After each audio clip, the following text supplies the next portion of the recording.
Hello and welcome to episode 130 of In PS We Trust, the PlayStation podcast. My name's Davey, and joined with me on my left is the fine wine himself, Mr. Philip Hoy. I'm getting used to this. And me. That's why it feels wasn't great. even like a weird, Yeah. it's on my left, you know, it's just like there. And lefter than Phil is Spencer. How you doing, my mate? I'll tell you, I'm getting used to it as well. Literally, as I was grabbing my stuff to leave, I thought, this is better. I just on the whole way here as well, I just thought this is so much better than online. Like it's nice online and it's easy, It is easy, yeah. but this is just better. It's much nicer. The audience seem to be really enjoying it as well. I just want to first off, before we get into anything all on the show, thank you ever so much for everyone that's gone on, subbed to the YouTube recently, gone onto the Spotify, interacted with me in the comments. Really, really appreciate each and every one of you. Discord? The Discord's popping off. Yeah, very busy. So thank you all to everyone. But for those who may think, oh my gosh, what is this PlayStation podcast? Don't know what it is.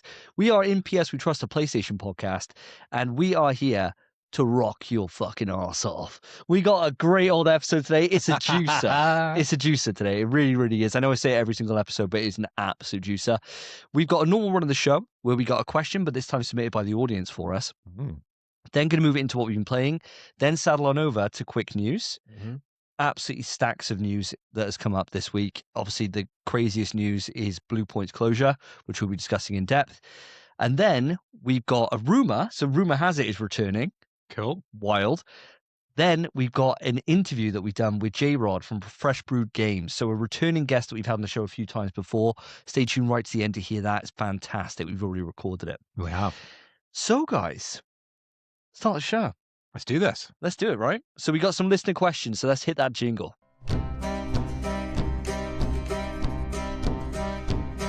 There once was a show some time ago that asked for questions every fortnight or so. It became so rare they weren't prepared to have a versatile rhyme.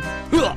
Oh God, I'm scrambling now to get a word that rhymes, so how can I wrap this up? I'll take this mail and go. So the question today is from Tris Wonderland. Tristan, over on our Discord. So cheers, Tristan. Thank you ever so much for writing in. His question is, which PlayStation is your favorite, and which PlayStation have you spent the most time with? Now, Tristan, you've listened to enough of the shows now to know that we take with the one hand and we give back with the other, right? So here it comes. I appreciate the question, but I'm throwing it back out, and it's a challenge to the audience now. In terms of introductory questions to the show, we generally like having a good bit of fun with them. This is a bit too of a basic bitch question for my taste. It's like, here's a PlayStation podcast. Can you talk about... Yeah, it's a dog shit question. I'll be honest. I appreciate it. though. Dog shit. It's a Wow, I wasn't dog going to go shit that question. hard. That's hard. Yeah. Dog shit question. Tristan- I'll answer it though. I love the question. He's a very nice guy on Discord. He talks a lot in Discord. He's There's a a lot lovely of chat. Shares a lot of photos, which is cool. He's got some great tattoos. He's got a Death Stranding tattoo. That's it. Wow. Oh, The yeah. guy is rad, man. He's sick, dude. Yeah. But yeah, honestly, it's not any personal dig, but it is a personal dig. You could do better, right? So audience, I'm putting a challenge out there for you for introductory questions specifically. Any other questions could be generic as hell, I don't care. But introductory question for next episode, I want supplied by you, the audience. I want you to think outside the box. You know, the things that we like to talk about. Famously, we've had like, how many toddlers can you beat up? Yeah. Animals. as Animals well. you can find. Yeah. Worst way to die. Superhero powers. Yeah. We've run the gambit with most of the... Questionable sexual stuff. Yes. Yeah. we Yeah. have, yes. Yeah. So nothing's off the limits, I think. I think the only thing that's off limits is PlayStation. We are a PlayStation Yes. podcast. Yeah. Yes, agreed. We're a PlayStation podcast, but for this section of the show, the last thing we want to talk about is PlayStation. Well, we got it today. Yeah. So Tristan's question again, and thank you ever so much for writing it. I don't want to take the piss too much, dude. I'm only joking. I'm only joking, bro. We're only, Christ. So which PlayStation is your favorite, and which PlayStation have you spent the most time with? Think very different, but sometimes they can cross over quite a bit. Spence, going to start with you as always. Oh, okay. Tell you what, I don't have the answer I thought I had in which one's my favorite. No? I think my favorite is it's a toss-up, either the Okay. PSP or the PS Vita. Wow. Wow. I was not expecting that from you, I know. I Spencer. thought to myself, straight PS5, of course it is. It might be the PSP. PSP? Yeah. Why the PSP? Just Yeah. because I Your favorite? maybe PSP. gotta Wow. think the age I was when that came out. and like just being in the backseat of the car or going wherever my family was where I didn't really want to go, so I'd take my PSP. Yeah, yeah.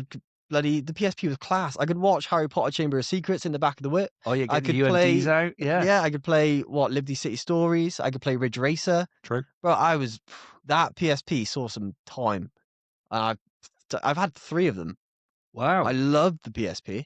Wow, fair dues. Yeah, I don't think it's kind of like in my heart of hearts. I think it's my favorite, but it's not what I'd really say because obviously I'd say the PS5. But I think it is in my heart. It's got a special place. Yeah. I think there's something to that, though. Hmm. And I think this is going to come up probably a lot in our responses as well for me and Phil.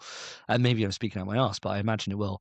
In that, whatever your favorite doesn't have to be the best. Yeah, right? Like, agreed. No, that's Yeah. true. Like the PS5, I think, is just the best console they've done in terms of like what it can do, the features that are on it. It's amazing, right? It does everything that the other ones do, but better. Yeah. But it's not my favorite, you know? So I think there is something to that, but I'll come to me in a second. Oh, and I suppose the second part of Tristan's question, which system have you played the most time with? That one's hard to actually know. I think Got to go with gut, I think. my gut maybe says PS3, but then it's hard to say because my PS3 got nicked halfway through the console gen. Okay. So the whole second half of that generation, I didn't have a PS3. But the time I had one, you got to think, I was a young lad. Call of Duty was there. I was just sweating, bro. Yeah, Spending a lot of time Playing that Yeah. shit. Playing Batman, I played on there as well. I can't even remember most of it. Infamous. Call of Duty, though, I put time into COD. But I don't think, really, I don't think that exceeds my time on PS5. Especially the start of PS5, I put hours in. The Yeah. start of PS5. So I think it probably has to be PS5. Kind Wow. of has to be. More than your PS4? I didn't have a PS4 for long, remember? I only had it. Yeah, you didn't, did you? Yeah, I had a Slim at the end of the gen for maybe like the last 2-3 years of the generation. Oh, wow, If wow. that, I think it was the last 2 years I had it. So not long at all. So PS5 probably dwarfs my PS4 time. Wow, fucking hell. That's know. interesting, dude. Do you know what? I wouldn't have called either of those responses. Yeah. No, Wouldn't have called It those. would've- surprise. I think if I had the PS4 the whole time, it'd be PS4. If I had the PS3 the whole time, it'd be PS3, but because I only had half of each, Yeah. it's the PS5. It's got to Fair dues, mate. Fair dues. Love it. What about yourself, Mr. Hoy? Where are you coming down on this? Well, should I give you the wanky answer? be. Should be my favourite's the PS5 because it brought us together to make this podcast. We got together in PS4, thank you. Yeah, but But for So- the PS5, Yes. the idea spawned from the PS showcase that showed the PS5. Yes, yeah. Yeah. that would be the wanky answer, wouldn't It it? would be a wanker. And I wouldn't like that answer. It is pretty truthful. It I is- quite like that answer. I have enjoyed this time of gaming a lot. It is a highlight, I would say. It's something I hope to look back on fond memories. But if I'm saying what's my favourite of all time, if I take out the podcast from this reasoning, I'm probably going to go for the PS3. Yeah. Just because that console and the journey I had with it definitely held like a special place in my heart when I think back to it, especially the way I acquired it when I was out in the States. Yeah, yeah. And I got it ahead of time, and I got the big kind of George Foreman PS3, The 60 giga. 60 60 giga with giga. the SD card slots on Oh. the front, which I took full advantage of. I loaded loads of rap and rock onto my PS3 that we listened to on many a evening in at my house when we were playing games locally. And I think I own the most games of PS3. I think that was a question that came up on a previous podcast quite a while back. Thinking now, I can't remember the exact figures of the games that I've got for each console, but I think looking at my shelf that was set up in Bristol, the PS3 length of games was the longest. I think I have the most games for PS3, so I'm going to go PS3. Do you not have a bit of a sour taste in your mouth with the PS3? Because it's the reason you have the 2 accounts. No, I don't think I have a sour taste because of that, because that shaped me. That's made me who I That's true. am. Yeah, fair, It's given fair, me a fair. hell of a lot of content to talk about on this podcast, Spence. Otherwise, I'd be pretty mute for probably the first 10, 20 episodes of the podcast, because that's Fair. all I talked about. Yeah, you got me. Yeah. God, it was a lot, mind, wasn't it? Early days. My It God. was painful for it. Yeah. And so, what about the console you spent the most time with? Do you think that's one and the same? I think it's one and the same because I own the most games for the PS3.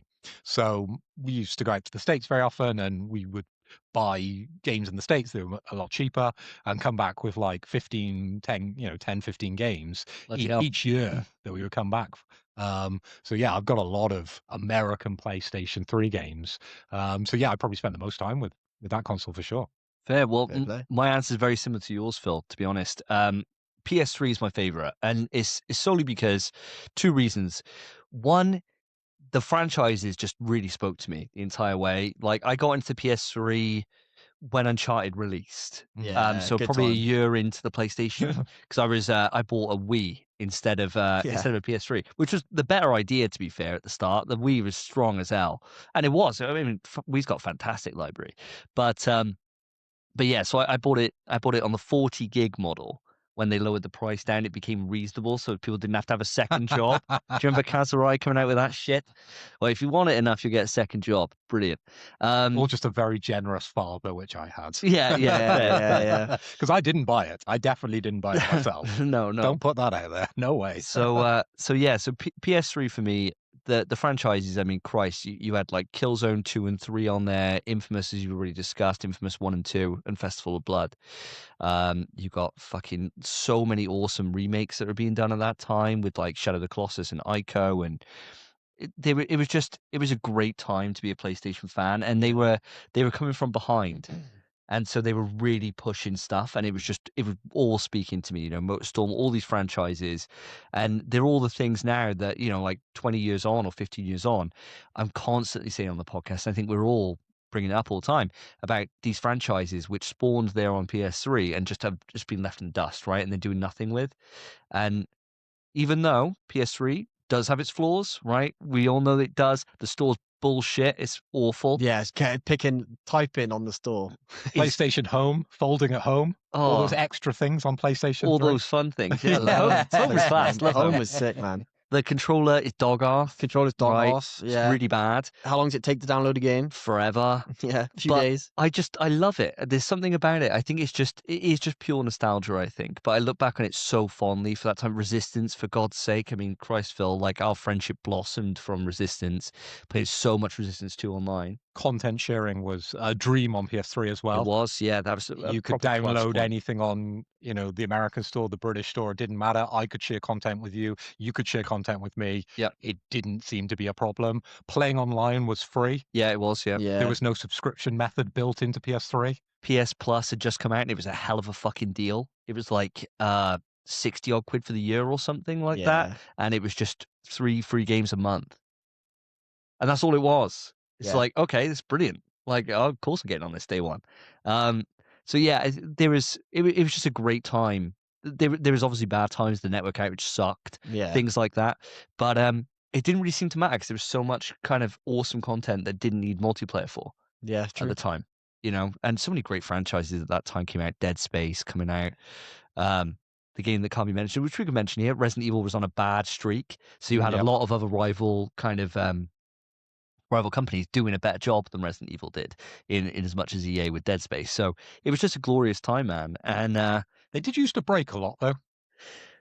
Yeah, I went through one. Overheat. And, that was the generation of broken consoles. The one I had, because I used it so damn much, the fan actually moved away from the processor. Oh, shit. So I took it apart, reapplied the thermal paste, and then took the media off, or took all the saves off onto my PS3 Slim. Yeah, Ultra Slim, actually. Yeah. So I had mine had a yellow light of death as well. Yeah. And so with that, I knew a chap, a guy that I didn't go to school with or anything, but I knew his mum from work, and she was like, "Oh, my son fixed his PlayStation 3s," and I'd already bought a Slim. It died in the middle of Infamous 2. Were you talking to her about this in work? Yeah, of course. We were just cashiers, right? So I was like, "Oh my god, this is devastating." PS3. I've had to buy a new PS3 Slim. And she was like, "Oh, my son fixed them," and I was like, "All he needs to do is just get it to power on, so I can transfer my saves over, right?" Yeah. And that's all it did. It just survived long enough for me to do that, transfer them all over, and it died really quick after. But rip. But yeah, good times, man. Good times. And to answer the second part of Tristan's question, definitely the console I spent the most time with. 100%. It was that perfect time of, like you were saying, Spence, where you're just at that right age. I think I was like how old would I have been? 17, 18, around about there. Mm. And just had no responsibilities. I had a missus or, women just to juggle, but that was about it. I love how you drop that in there. And so it was easy enough to just spend a lot of time gaming with no real responsibilities. Yeah. Jump on the Bluetooth headset, Yeah, the play a little- little Resistance, then go up the pub. Yeah. It was just great. Brilliant time. It got me into Street Fighter, got me Yeah. into loads of franchises that I'm into these days, like with fighting games and stuff. So, yeah, shout out to the PS3. I think that the proper logical answer is that best console is PS5. Yeah, but But your favorite doesn't have to be logical, does it? no, No. I agree. No. Audience, I'd love to know what you think about this, though. Let us know. Write into the email, ps4trust@gmail.com, or hit us up on Discord, just like Tristan did. And we'll speak to you very soon in there. And with that, we shall move it on to what we've been playing.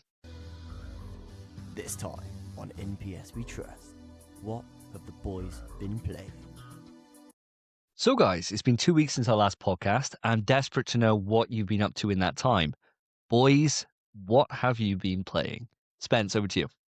All right, mine's going to be very brief, unfortunately. Okay. I've been playing one game, All right. and it's Dispatch, and that's just because I'm going for the plat. Oh, fair enough. I'm about 20 minutes away from it, and I was hoping to get it done before I came here today. I just didn't have time. Oh, Fuming. I played it. I had an Yeah. hour for lunch earlier in work. Played it for that entire hour. I was like, come on, I can do this. You can't speed run that game because it's a story. Mhm. You know, it's like a Telltale thing. So you have to just kind of sit through it.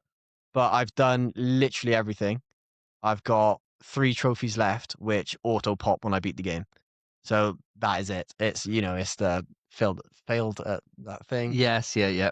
Neither. Don't give it away. I Yeah. know, Yeah, I'm trying to spoilers. not I haven't played neither this. and succeed in all those levels. Yeah. Yeah, and I've followed the guide for that because apparently there was one I missed in an early chapter, which is solid. I followed a guide for it too. Yeah, Yeah. but fun though. I love these hacking levels. It's the one that I missed was the end level. The end one where you've got to keep, where it's just constant going after you and you've got to attack the person that you left, right? And then there's hacking mini games in that, I might and have missed those. I missed those. Yeah, I might have missed those as well. Okay, So because you've got to keep it going on a lot longer than you think, a lot longer. that's all right. So as long as you haven't done that bit yet, which is the end of the game, then you're all right. I'm But literally otherwise, you at just the- replay that chapter. yeah, I'm at the start of the last chapter. Mhm. Oh, there you go. I've started So it. just keep it going for age. I think it's 3 in that one bit. Yeah. And I missed doing the last one because it comes a lot later than the other 2. Okay, that's fine. Yeah, as soon as I've done that, platinum's in the bag. But Great. unfortunately, can't play it yet. Can't play the jingle. No, very Damn close though, shame. mate. Very close. Has your replaying it for the second time now, or however many Third times? time, yeah. Third. Has your rating changed on it? Not at all. I love it. I love it so much. And I'm glad I took a little break before the third run. Yeah. Because I know you kind of just sped through all 3. Mhm. I've taken a little break, and now this is the run where you make all the choices you didn't want to make. Yeah. So you're seeing all the things happen that you didn't even want to see, but it's like, I wonder how this does play out. Yeah. So it is quite interesting, and it's very different from the other runs. With obviously there are some bits that need to happen, so it does. But it's interesting what happens in it, and I love it, man. It's just a great game. I'd play it again after this. I would, but not yet. Play it when season 2's on the way. Well, let's move you away from anything that could potentially get into spoiler territory with this game, because as I kind of tried to hint at, I've not played this game yet, but I desperately want to.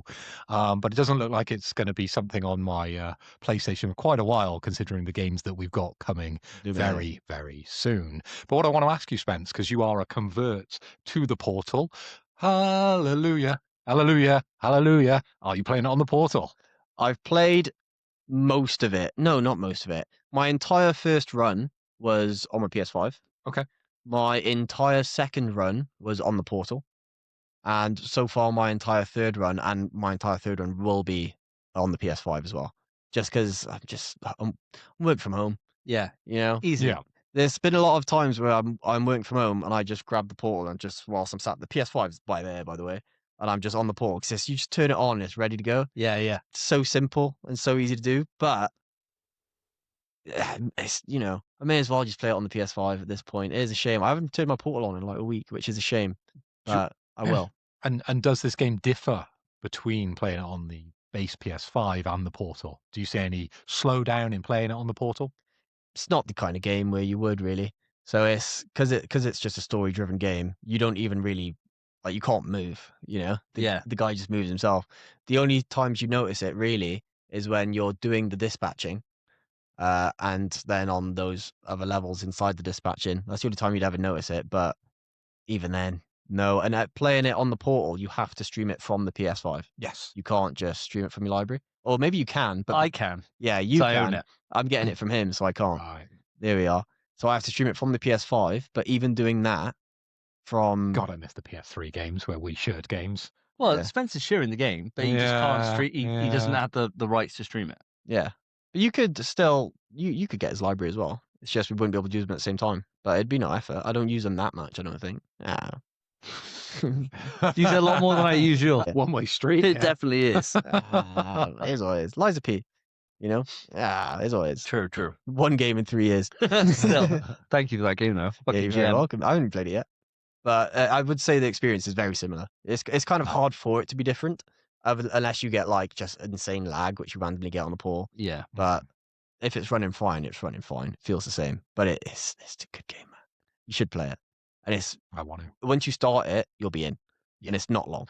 Yeah, Like- you'll smash it. Can't recommend it enough.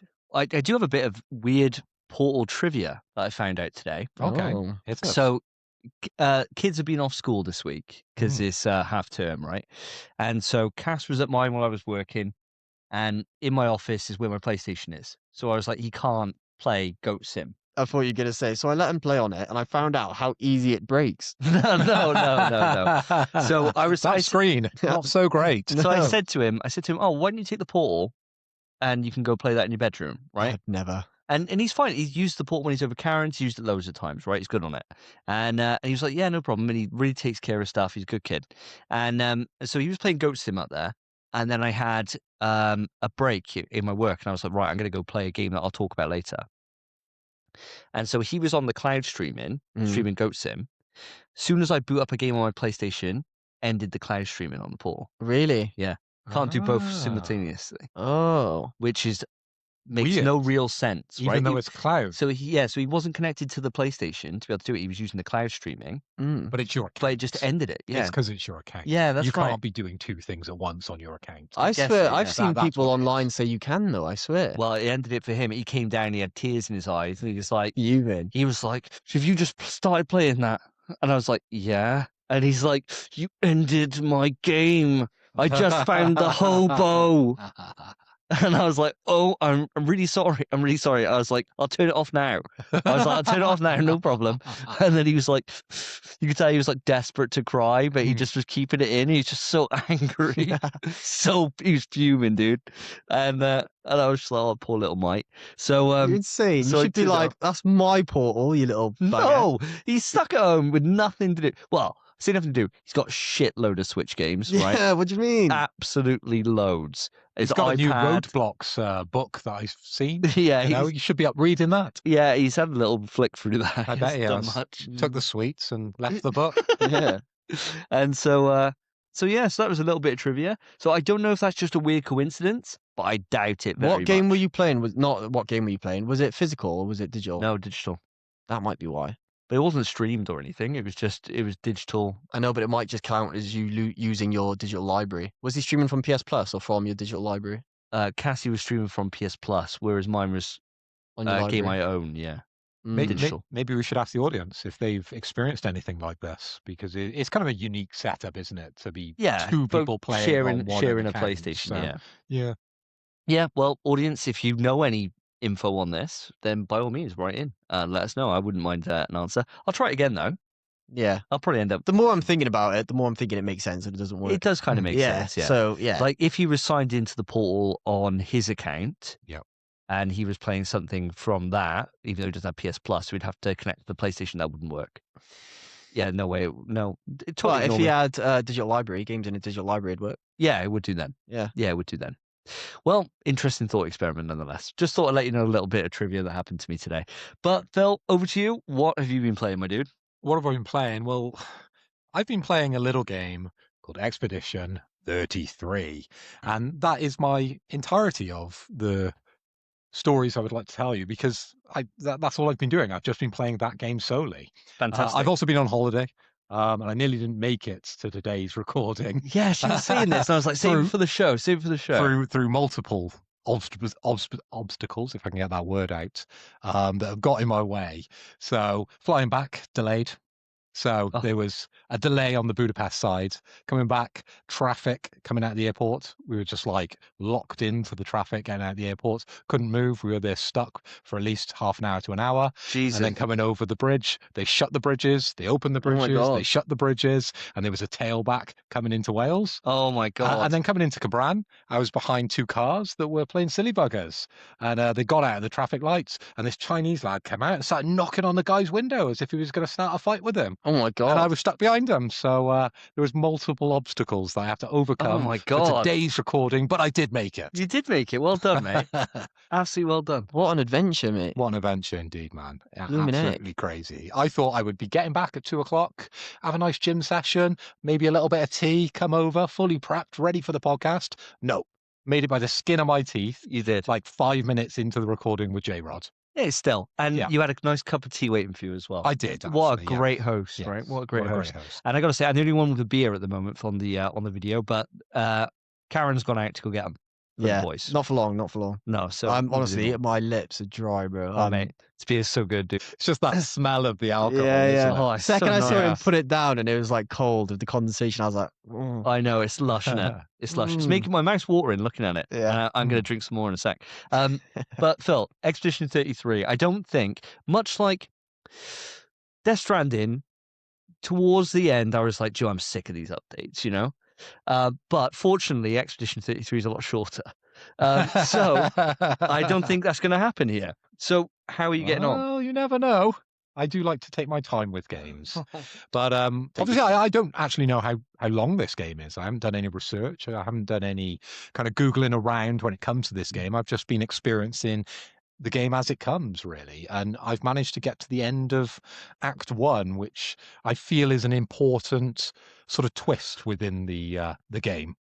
It certainly is, mate. Yeah, man. Broke me, dude. Yeah. Now, I'm not sure if we are going to announce what happens. No, Or absolutely gonna not. talk? Absolutely not. Okay. Absolutely You can not. say how it affected you. It's going to be What you very felt. difficult. We did it. We managed to do it. Yeah. Okay, well, maybe we can talk about the Lampmaster fight to start off with. Yeah. Sure, yeah. So this is the first fight that has taken me multiple attempts.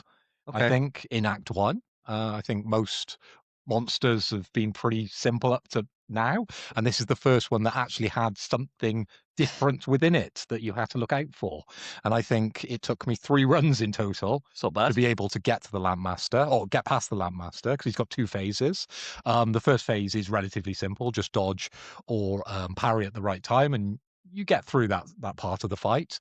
But the second part of the fight, very much the damage increases, and there's a certain signal that he gives you where you have to interact with the lamps around the Lampmaster yeah. to be able to stop him from pulling out his giant samurai sword and decapitating your whole team. Yeah, boy. So 3 times that I managed to slay the beast.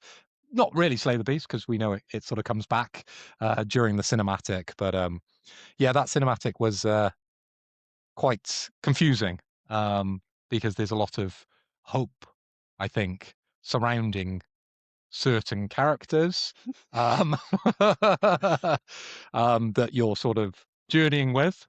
And that hope very much seems like it's lost after this thing happens, Yeah. which you are not expecting at all. No. If anything, you're expecting everything other than this to happen. Yeah. It's It's great. it was wild, dude. I remember where I was at the end of every single act of that game. And I think for Act 1 and 2, I was on Karen's sofa playing it on the pool. And she was just sat next to me, and I was like, "Kat, one sec, there's a cutscene happening or whatever." And I was watching it along, and I remember just my jaw just being open, and there's just not a word that's coming from me for ages. And she's like, "You all right?" And I'm like, "No, no, I'm not." Like, what the fuck? Like, I what- remember me Yeah. when Act 1 happened, the entire cut. It's A gape, bro. Yeah, the entire time. I couldn't believe what I was seeing. Oh, man, I want to play it again. I wish I could wipe my memory of that. Yeah, game, you know? yeah. What a fucking great game, dude. I just didn't know what to think when you got to the campsite and there is a new person at the campsite doesn't feel the same. Mm. You feel like everything that was building felt very positive and as if you could overcome whatever that we're against. Because I still don't fully understand what the Paintress is Yeah, boy. all about just yet. No. You will.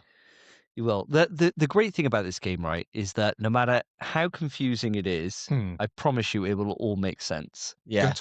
You don't have to go on to like, it's not like Returnal where you have to go on to like YouTube and study like 5 books and a fucking mini documentary unpacking the themes. Nothing like that. It all explains itself.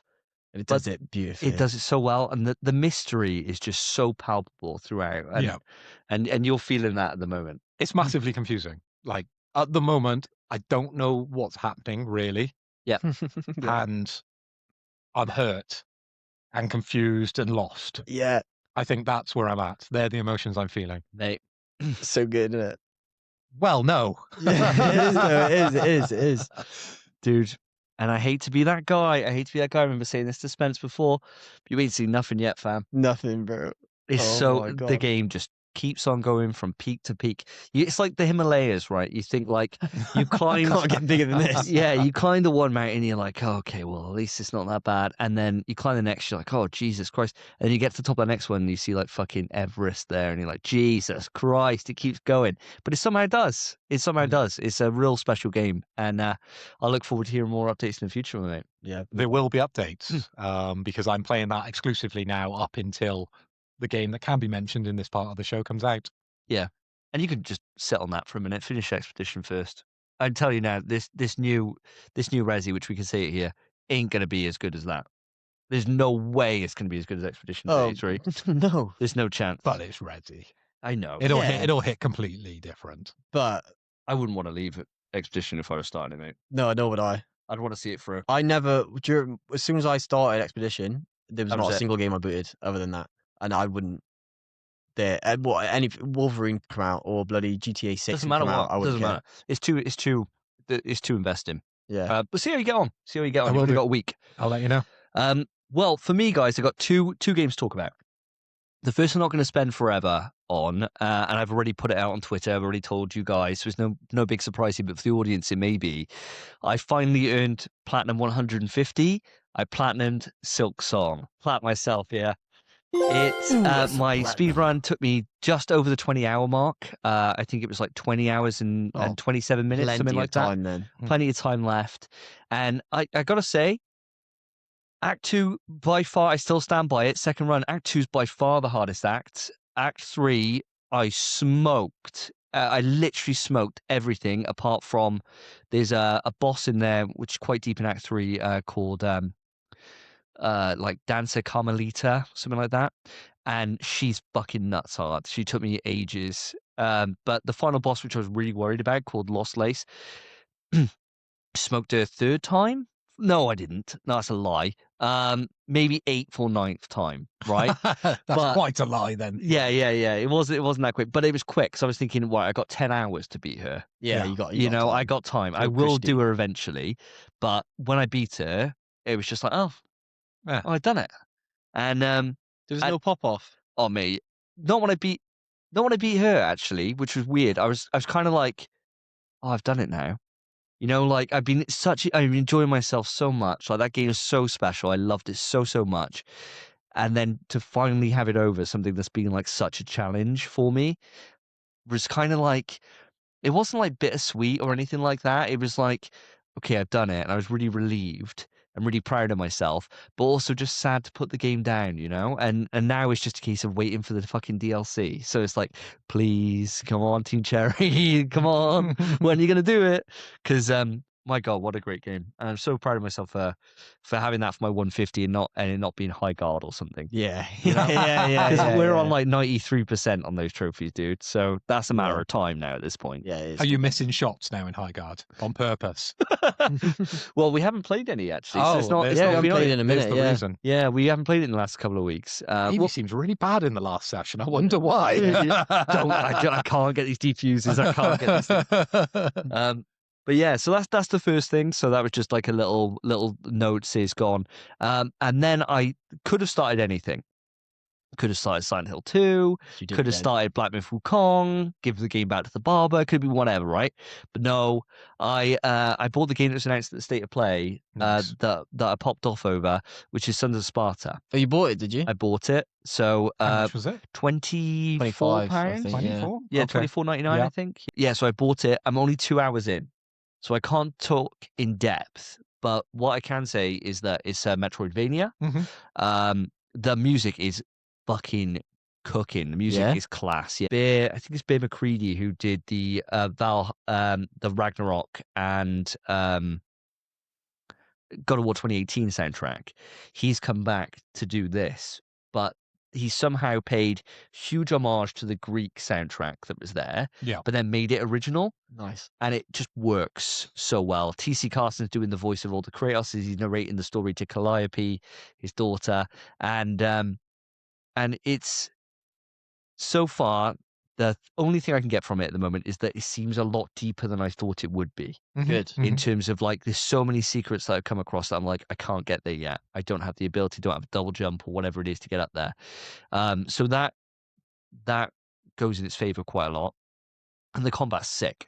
Yeah. The combat's really, really nice. So you've got like a standard attack with square, which then looking at the skill tree, which you use from red orbs, just like classic God of War.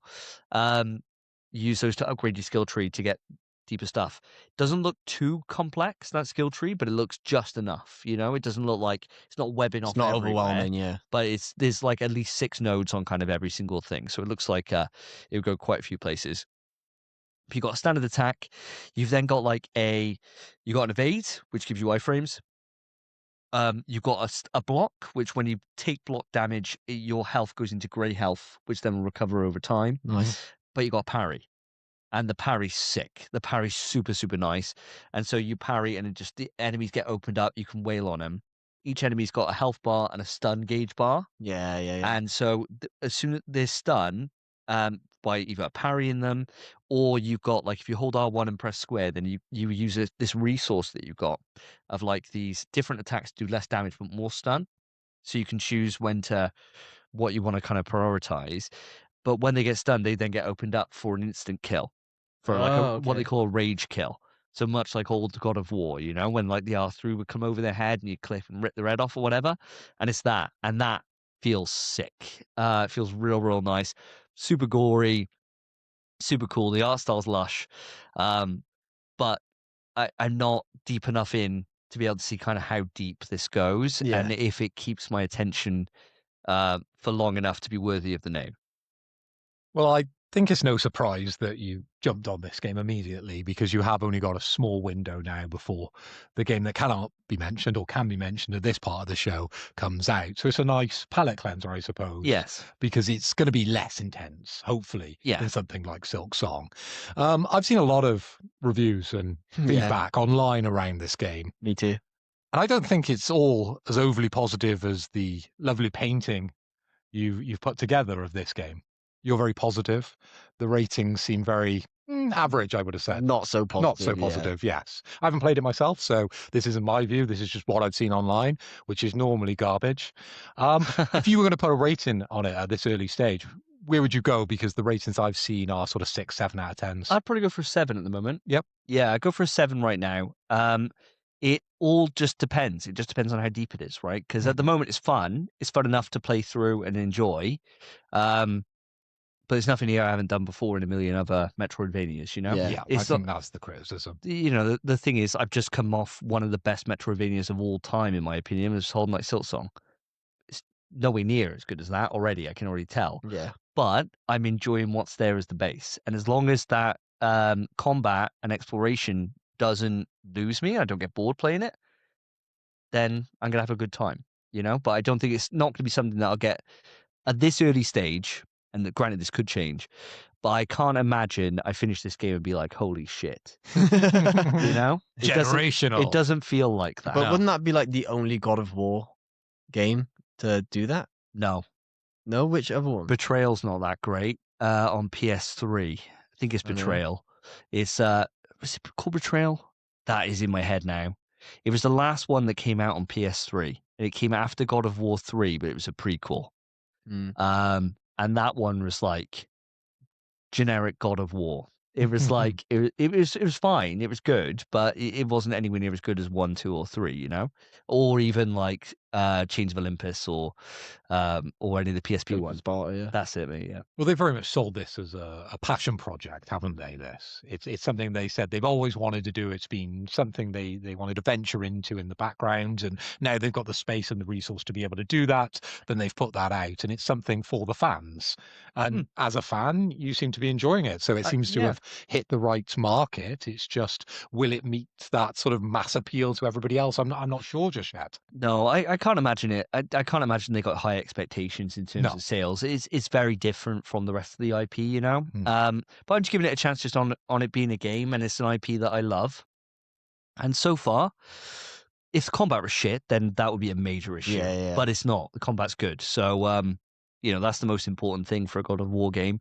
And it's nice to see Kratos and Demios kind of mucking about together. Because I haven't really seen them since one of the PSP games. Was it Ghost of Sparta? I couldn't tell you, mate. I know what happens there. Yeah, so it's I got a feeling it is that one, but I don't know off heart. It's been a long time since I played it. But yeah, nice to see those two mucking about thick as thieves, and you get a lot of Spartan lore, which I don't know an awful lot. I know 300, and and all that, but you get a lot more about the lore of Sparta, and that's been quite interesting as somebody who likes history. So, but yeah, I'll let you know next time we record the podcast. Obviously, the big ticket item will be Resi that we'll be talking about, but I'll hopefully have seen this game through at the very least. Maybe not platinumed it or anything, but I'll have hopefully roll credits so I can at least speak on it in a little bit more depth and let you know if it's one to avoid or one to check out if you get a minute. Sounds good. Yeah, I've realised something, by the way. You know how I'm going away start of March? Yeah.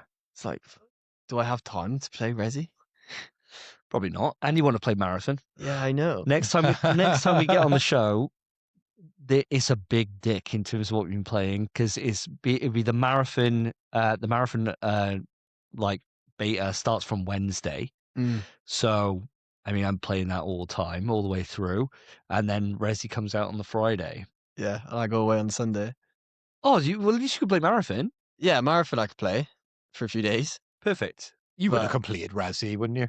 Yeah, Just no life it. Depends when I get it on Friday. So I'm working from home Friday as well. So I could very easily be like, Day off Friday, innit? flexi time maybe. Who knows? Maybe I could. If anyone could get it done, it's me. So I wouldn't put that past you, Spence, Yeah, to yeah. have not have completed it by that point. I know I won't have gone very far because it's my weekend with the kids. So I'm taking them out for the day on the Saturday. So I'll be a few hours in, but when do we record? The following week. Oh, I'll have done it. I'll have done it by then. I reckon I'll have done it. fuck, man. I reckon I'll have done it. Yeah, that entire week of evenings. I reckon I'll have done it. I'll be a few hours in. Yeah, you'd be like, Yeah, we can talk about the play it, start. bro. You'll be on next edition. You're like, dude, I just seen Act 2. Jesus Christ. You're right. Is it a big twist in each act? Not telling you, mate, because that would be a spoiler in itself. Oh, and how many acts are there? 3. Three and an epilogue, no? Or is the third the epilogue? No, the third's the ending. Oh, Ah. three then, yeah. Oh, well, there we go. Yeah. But 2's going to be longer than 1, right? Two's longer, and 3 you can do immediately if you wanted to. Yeah. You But- could just go into the final boss and just do it. But I mean, why would you? There's so much cool content in Act 3. So much side You stuff get to do. you get Simon in Act 3 as well as like a side, like the end game, which I can't wait to do the fight Simon, bro. it'd My be God. mental, dude. Yeah, imagine you're the one out of us that beats him without using like the cheat team. We had to all like go on YouTube and find like the best way to beat him, and there's like a very specific build. Yeah.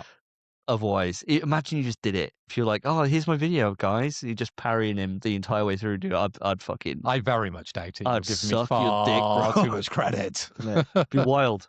It'd be wild. I'll say I never YouTube cheat team. I played Club Obscure over here for about 5 minutes. Davey went, let me fix your team.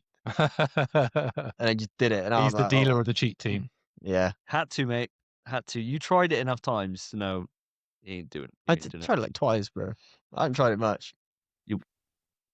Be my guest, mate. You can just go on there, reset your team, set it up, and I might. have at it.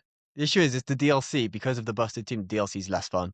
Yeah. So that's the downside. If you can, well, anyway, just do Simon Last. Do the DLC before you do Simon. Of course. But yeah, try not to go cheat team because it does take away some of the fun. I'm not a cheat. No, I'm Famously, never We saying never- you are. I don't we never cheat. use cheat team until Simon. Simon's the thing that forces you to take the cheat team, right? Like he's so hard. He's harder than anything I've ever fought in a game. Ever. Yeah. Really? Any boss. Yes. Yeah, Yes. yeah, and it's not close as Like, well. Yeah. like Yeah. 100% to the point where it's just like, this is impossible. Like, I will grind my ass against a boss so many times. I'm All talking, day, yeah. I'm talking like multiple nights of being like, right, I can beat phase 1 of that fight now. No damage, no problem. Phase 2, right, let's go. Can get past phase 2. Phase 3, it's just like, well, I'm fucked. I'm fucked. Like, I'm so fucked. There's just nothing. So it's just, yeah, it was constant. It was hours of that until I got to the point of desperation to go onto YouTube and be like, how the fuck do I beat this guy? And this guy's like, this video is like, here's how you can beat him in one move. And it's like, oh, thank God. Can't let him get a hit in, bro. But enough of that. I'm sure we'll come to Expedition 33 very many more times across the run of this next 10 episodes. But with that, let's move it on to the quick news.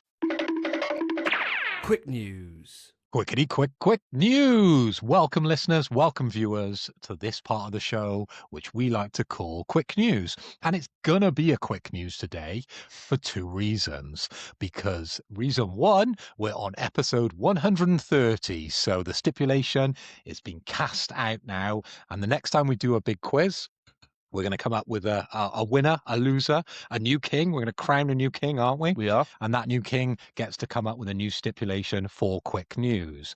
And another reason why quick news might be a little bit extra quick today is that we've cracked open a beer. Hey! Midway through the show. So Should I just come up with a stipulation for quick news now? Or Well, you're going to win the quiz. Is Of what you're course. saying. To be fair, it's high time that you won. You haven't won It is, for but- ages. Yeah. Ages. It's Yeah. been It's been ages. like- While. it's been I- like 2 years. I did two back-to-backs and Phil won the last one. So Yeah. that's at least 30 episodes since you've been king. It's in the bag this time, Spence. Yeah, of Come course on, we we're are. rooting for you. The underdog, bro. And it's a games-based one, this one. Yeah, so oh yeah, mate, come on. So, it actually be a kind of video game-based quick news rather than just random shit we pull out the bag. So, you got a good chance, bro. Hell yeah, I'm winning.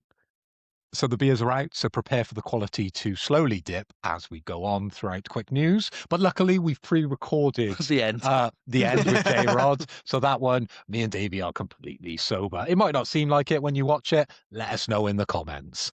But as I said, we're not doing any stipulations for this quick news. So Spence, I'm going to come to you first for your quick news. Let's have it. All right. Quick news. Love that. Hell yeah, a little throwback. So, as always, lads, listeners, ladies, there's some of you there, I know. It's my mum. I have got the PlayStation Plus. I'm not going to keep that going. You tempted? I'm very, extremely. Yeah, extremely. Mate, he's got 2 beers over there. Someone Once they're sponsor. gone, she'll be back. Hell yeah. So, as always, I've got the PlayStation Plus Extra and Premium editions for the game catalog, and they are as follows. So, for Extra, we have Marvel's Spider-Man 2 PS5. We have Test Drive Unlimited Solar Crown. That is a terrible title for the PS5. We have Never PS5, PS4. We have Season A Letter to the Future PS5, PS4. Monster Hunter Stories 2 Wings of Ruin PS4. Monster Hunter Stories PS4. Benba PS5. Echoes of the End Enhanced Edition PS5. And Rugby 25 PS5, PS4. And then on the premium side of life, you also get Disney's Pixar WALL-E for the PS5, PS4, which is just a strange choice. Well, we've had Toy Story and Yeah, stuff. but Toy Story, so that was like that a was seminal game. yeah, that was like a game people go on about on like the PS1 as well. This is like WALL-E for the PS3. Yeah. PS2, PS2. Is it PS2? PS2. Oh well, oh fuck me then. Still, Still, nobody either talks way. about Wally, bro. WALL-E's a great film, by the Well, way. we might Fantastic do. film. He hasn't asked us yet. Yeah, true. That might be the one on the list. Yeah. We Yeah, cannot it's wait to true, play. true. Yeah, true. All right, well, now's the time. Phil, come to you. What do you think of this list? Any games that stand out to you? Well, Spence. I'm glad you asked. This list is quite extensive. What about you? I'd like to Thanks see very it. much. I might need that. Yeah. But the big dick here, the big ticket item that we should be talking about Big swinging is dick. is actually a major title included in this one. Now, there has been months, years, and it's gone by, hasn't it, where we've not criticised the service, but we've always said there needs to be a big game included. It's been quite a while. I know you're trying to rack the brains for the last kind of... Last time was Village. Yeah, but Spider-Man 2. Yeah, it's different Different kettle of fish. Different Yeah, it is kettle of different. fish. It is. And to be included in the service this close after it's sort of released, it hasn't been out that long for this game. How long, when did it come out? Do you reckon 2024? Will it say it in the thing? 2024. Yeah, Oh, I reckon.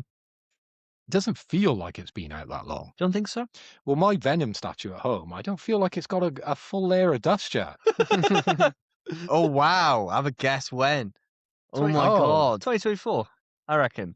Do you have a guess? Yeah, midway through June. 20th of October, 2023. Oh, wait, was it really? okay, much Fuck longer. Me, wow, that's gone fast. I was thinking 2025. It's definitely 125. What's 2025? Oh my god! It does feel like that statues had been in that corner of my room for a while. Yeah. Jesus Christ. Well, 23, I that's stand frightening. corrected. Then it's about time that this game We'll get back straight away. came to this service. But no, that's a huge thing. Obviously, we've all played it. We've all platinum this game. Mixed reviews ultimately. But if you haven't played it, then you should definitely play it. This is your opportunity. It's free. Why the hell aren't you playing this game? But the other one that catches my eye, and it's a theme of a game that I haven't seen since Joe Malumu made his way onto my Sega Mega Drive back in the day. Rugby 25. I wonder how a rugby game plays on PlayStation. Let me tell you, it would be fucking shit. It would be like that MotoGP that we played the other day. Yeah. Handled like ass. Rugby's hardly watched, right? Like around the world. We're going to watch rugby tomorrow. And me. Yeah, yes, me too. I know, but It's the Six Nations. It's a major thing, and I'm assuming that's why it's included within the service, because we have the Six Nations on at the moment. It's a relevant sporting, topic to have included. I mean, Yeah, this is but- a worldwide thing. I don't think that many people are into the Six Six Nations that Nations. aren't from And the Six also- Nations. Sure. We're all going to watch the Six Nations tomorrow. Yep. Are you going to download this? I might do. I'm not going to watch that game and then be like, yeah. Let's play Rugby 25. Yeah. You might catch the bug, Spence. We're Welsh, right? If the rugby bug hasn't caught us by now, it ain't. Like it just Yeah. ain't. Spence might be on the growth hormones by the end of the week. True. He might be. Yeah, know? it might be. Sunday, he might be ordering some. He'd be a good little winger, I reckon. Yeah. Nah, he's a hooker, mate. Oh yeah. That's the rugby joke, surely. Yeah. Good. I don't even know what that means. Nor do I, Spence. Don't worry. No, don't worry. Don't worry about it. Just Don't means you'll worry. be good at rugby. Hell yeah. I'm there not to watch the rugby tomorrow. I'm there to drink beer. Exactly same as me, mate. Yeah, exactly right. And put a fiver on. But yeah, telling you now, this rugby game is going to be arse. I'll have a look while you guys are discussing Rugby 25. I'll have a look at the Metacritic. Have a guess what it's going to be. Ooh. I think it's going to be like a strong 72% on a Metacritic. I was going to say 72, you bastard. That's such the typical sports game score, man. I'm going to say 68. Doesn't have a Metacritic score. That's how good it is. That's a sign of Available a good after game. 4 critic reviews. It doesn't have them. The user scores are 7.4. But 74. then 74 we could go with. Yeah. So Yeah. it's higher than both of our expectations. The only user reviews though will be people who like rugby as well. And even them are like, Yeah, 74. it's not yeah. that great. It's the best we got for Yeah. this sport. Why can't we have the money at FIFA? I didn't know they made these. Yeah, well, yeah. nor Well, did I. since Jonah Lomu, yeah, I haven't heard of a rugby game. I don't know who that is. It was a PS1. It was a big rugby game Yeah. back then. Oh. Like big as well. Like people really liked that. I knew loads of people who had Journal Lomu. Yeah. Yeah, in freaking Wales. Yeah. He was a New Zealand. He was a New Zealander player, wasn't he? I believe For the so. All Blacks. Yep. That's as much my rugby knowledge knowledge. goes. Yeah. Looks like I know a lot though, doesn't it? No. That's all I got anyway. That is crazy. So this is your standout game, Phil. That's my standout game. That's the one I'm going to be downloading. So hopefully, when I'm in the lobby, I'll come across one of you boys, and then I'll show you how to play some rugby. Sure, I would love to. All I want to know when you play this game Yep. is how long it takes you to find a match online. Oh, I'd love that. That's all I want to know. Start a timer and just. Well, I'm playing locally. Everyone else will have it in this. Play with your wife. Yeah. People in the service will have it now, so you'll actually probably find people who just think, do you know what? Yeah. I'll check it out, right? Like, bound to. Whereas before this, you ain't finding the game from. And if you did, they'd be sweaty as hell. Mm. You get annihilated. Yeah. This is not We'll the game see. to get to play. Yeah. We'll see. Yeah. You fair said enough. Simon was hard. Wait till someone comes up against me In on rugby. rugby 25. Yeah, true. The issue is no one ever will. Yeah. People will play it. Yeah, people got better taste.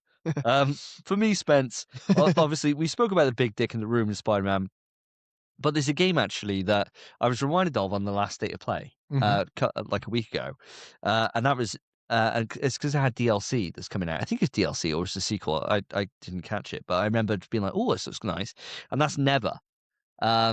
So this game, when I was reminded of it on the State of Play, just looked amazing, just looked so beautiful. And I didn't realize at the time, maybe I just didn't clock, but it's done by the same team who did Grease, which I platinumed last year and loved my time with it. Absolutely loved it. So this is getting bumped up the list. I will play this before this leaves the service. I will, because it's like, if it's anything like Grease, perfect palate cleanser game, perfect like short 3-4 hour 5 hour kind of experience. I just really fancy this. I really do. And hell, if it's great, then this is a perfect time to put it in the service because the DLC's just been announced or the Yeah, it's sequel, true. whatever it is, right? So it's smart marketing, if anything. So yeah, this is definitely one for me on my watch list. Apart from that, the only other game, and this is very much a case going along the same kind of line, is Season, A Letter to the Future. I remember that being shown at State of Play before, and that looked really interesting. Just for one of those like narrative adventure games. But this one is it says it's a third-person atmospheric adventure bicycle road trip game. Very Wow. different. I remember Straight seeing up that. your alley Yeah. then. I remember it just looked cool. The art style, I think it's just whenever you see one of these little tiny studio games, if they've got a great art style, that's all it takes, you know? Mm. Because you're generally like, and this is a nice stereotype to be able to put into, but indie games generally have like class stories, like for these kind of narrative adventure games. They're always just great. Well, I haven't played one that's bad so far. You know, it's unlike Ubisoft done ones for like Life is Strange or something, where it's kind of hit or miss. You also haven't played the story mode on Rugby 25. That's true. I haven't. Yeah, become a rugby Yeah, champ. exactly. Champion of rugby. Where the best thing you could do is just be from a good country, because you don't make no money in clubs. you Look just at gotta the hope. rugby knowledge he's got here. You just gotta hope that you're from a good country. You know. That's what he's doing though. He's not actually looking at the list of games. He's just quickly Rugby looking at rugby facts. knowledge. Rugby AI, facts. Gemini, give me rugby facts now. So those are my two games. So very much like cut from the same kind of cloth. But I really vibe with them. I think it's a really good month this month. Yeah, I think so too. For me, the first one I'll say, Spider-Man 2. I'm just going to give it a bit of love. I love Spider-Man 2. I thought it was fantastic. Really enjoyed my time with it. Granted, that time was 2 days because I just couldn't put it down. I loved it. It's Spider-Man. I'm a big Spider-Man fanboy. And the movement in that game, Clean. mint. And Yeah. every now and then, the reason why I'm saying Spider-Man 2 for me is because every now and then, if I know I've got like 10 minutes over the misses and I've got the portal, I don't really want to commit to playing something for 10 minutes. I'll just stream a Spidey game and swing around for 10 minutes. Oh, Have that's a bit of cool. fun. Love Yeah. doing that. But I've always been like, oh, Spidey 2, I can't stream that. I'd have to connect to my PS5, which takes a minute to boot up, and then you've lost 2 minutes. You've got 8 minutes to swing around. Not as good. The performance isn't as good. Come on. And now I can just stream that if I want and just websuit around, mate. Yeah. Class. And all those suits True. I've unlocked. I'd love doing that. So that's 100% on my list. The other game I want to talk about, which I saw ages ago, was Venba, which I think Yes. we saw on one of those state of plays that were showing off games from. Is it like Project India or whatever? I Like, think something so, like yeah. that? I believe so. And it looked very, very cute, very charming, beautiful art style. And you're just like a family in India just making scran. Class. Yeah. Love that. Looked charming as hell. Then the last game I want to mention, Wally. Oh, Oh, I'm gonna really? mention You're it. gonna play it here? Give it a bit of love. It's got 4-player mini games. I reckon we could have a good bit of bash on that. It's got 4-player. You can compete in mini games ranging from timed races through space to competitive battles. Well, if somebody puts this as their big quiz game, You know what I mean? I'm putting the rugby game. That's awful. be awful for a podcast format. Yeah. What? Trying to commentate the rugby. Well, it'll have None of commentary us built Last in. again. When none of us really know the rules. Just keep running out the lines.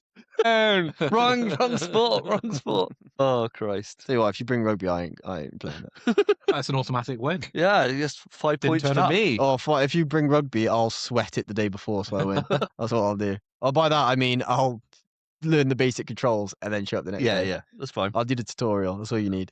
But yeah, those are my 3 big games. I think the one that stands out the most to me is Venba, because I remember that.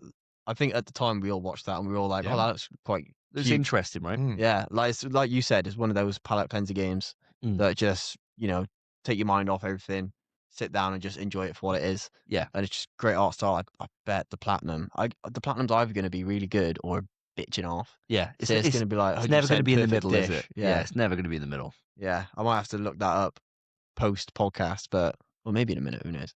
But that is my choice, and that is my quick news. Fantastic. Thank you very much. I'm going to look it up right now when you start yours. Do you want to go and turn that I did. What? all the way to the top? Break. That's not a tumble dryer, it's a washing machine. No, you do need to press a button. Yeah, yeah, that's it. That sounds good. Yeah, it sounds perfect, mate. Thank you, buddy. You're welcome, mate. Sorry, listeners. It's I'm getting editing cut this. out. I'm editing this anyway, still where I won't miss it. Venba Trophy Guide. Go on. 1 playthrough. 2 out of 10 difficulty. Fantastic. 2 hours. Oh my gosh, perfect. Perfect. Perfect game. Class. Do you want me to look up the Waste Never of one as well? time. Yeah, go on. Never Trophy Guide. The Never Trophy Guide. 2 out of 10. Brilliant. 1 playthrough. Brilliant. 5 hours. Oh, lovely. Look at that. Exactly Yeah. what I thought. Class. What a great month. What a great month, What a dude. great month. What a great month, bro. We finish. Well, this is the problem though, Spence. Right, is that this would normally be this period of time. Right, we'd have one major release in the game that can't be mentioned, and then we'd have nothing until like Saros. Right. Yeah. So you think, oh, perfect time for these little palate cleanser games. Bash a few platties out. Feel good about myself. Marathon's out. Yeah. No, we ain't got no time, bro. I'm gonna be going in as Rook when you guys aren't on. Going in and getting some good gear so I can carry you boys for the next encounter. Well, the beauty is, just Venba Platty, I'll get it Monday.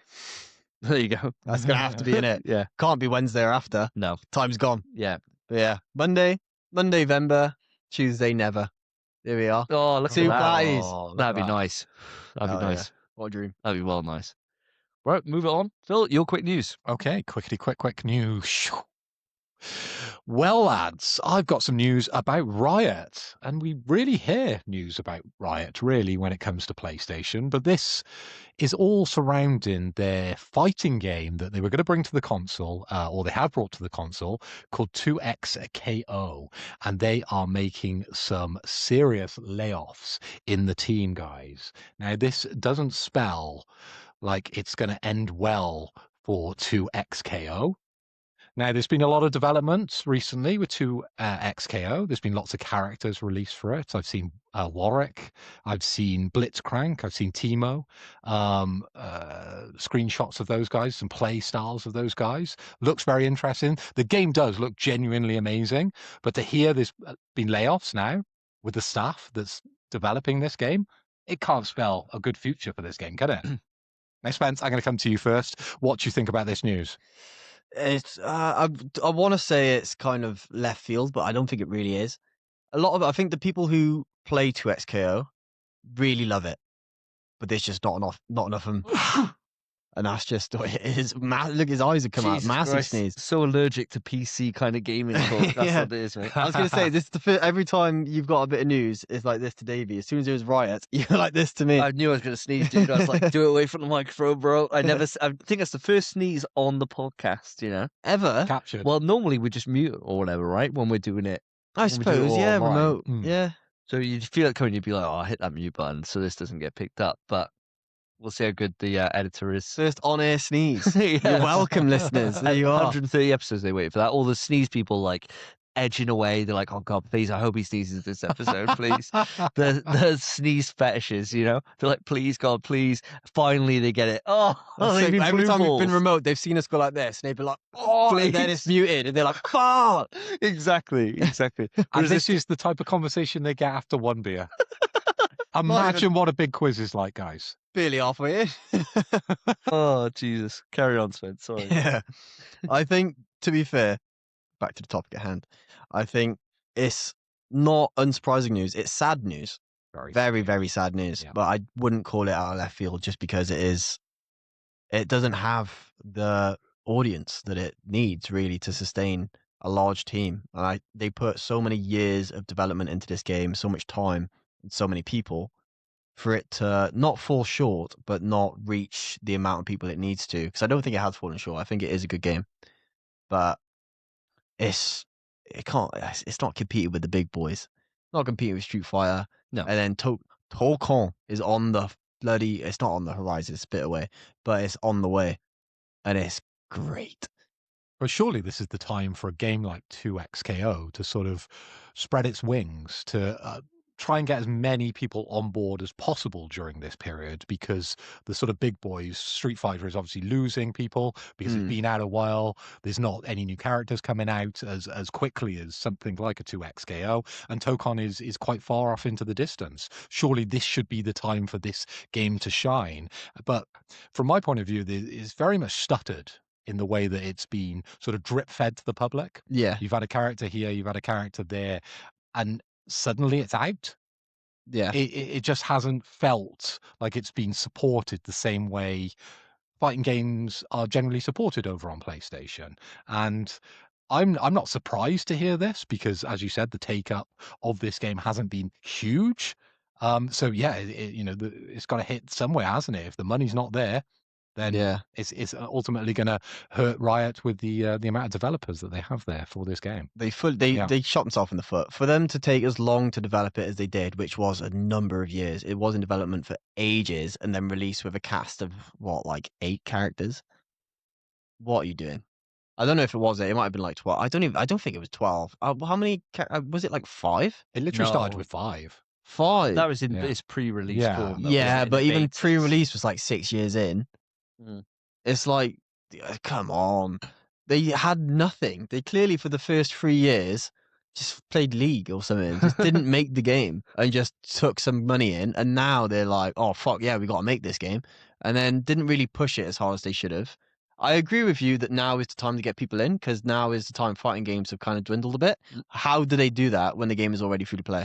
This is the problem, right? Is that so I've watched a few videos on this. Obviously, I'm not too into 2XKO in any way, shape, or form. I played downloaded it, Yeah. played the the tutorial, and I just didn't like. This is a weird thing to pick up, but I don't know if this will resonate with anybody.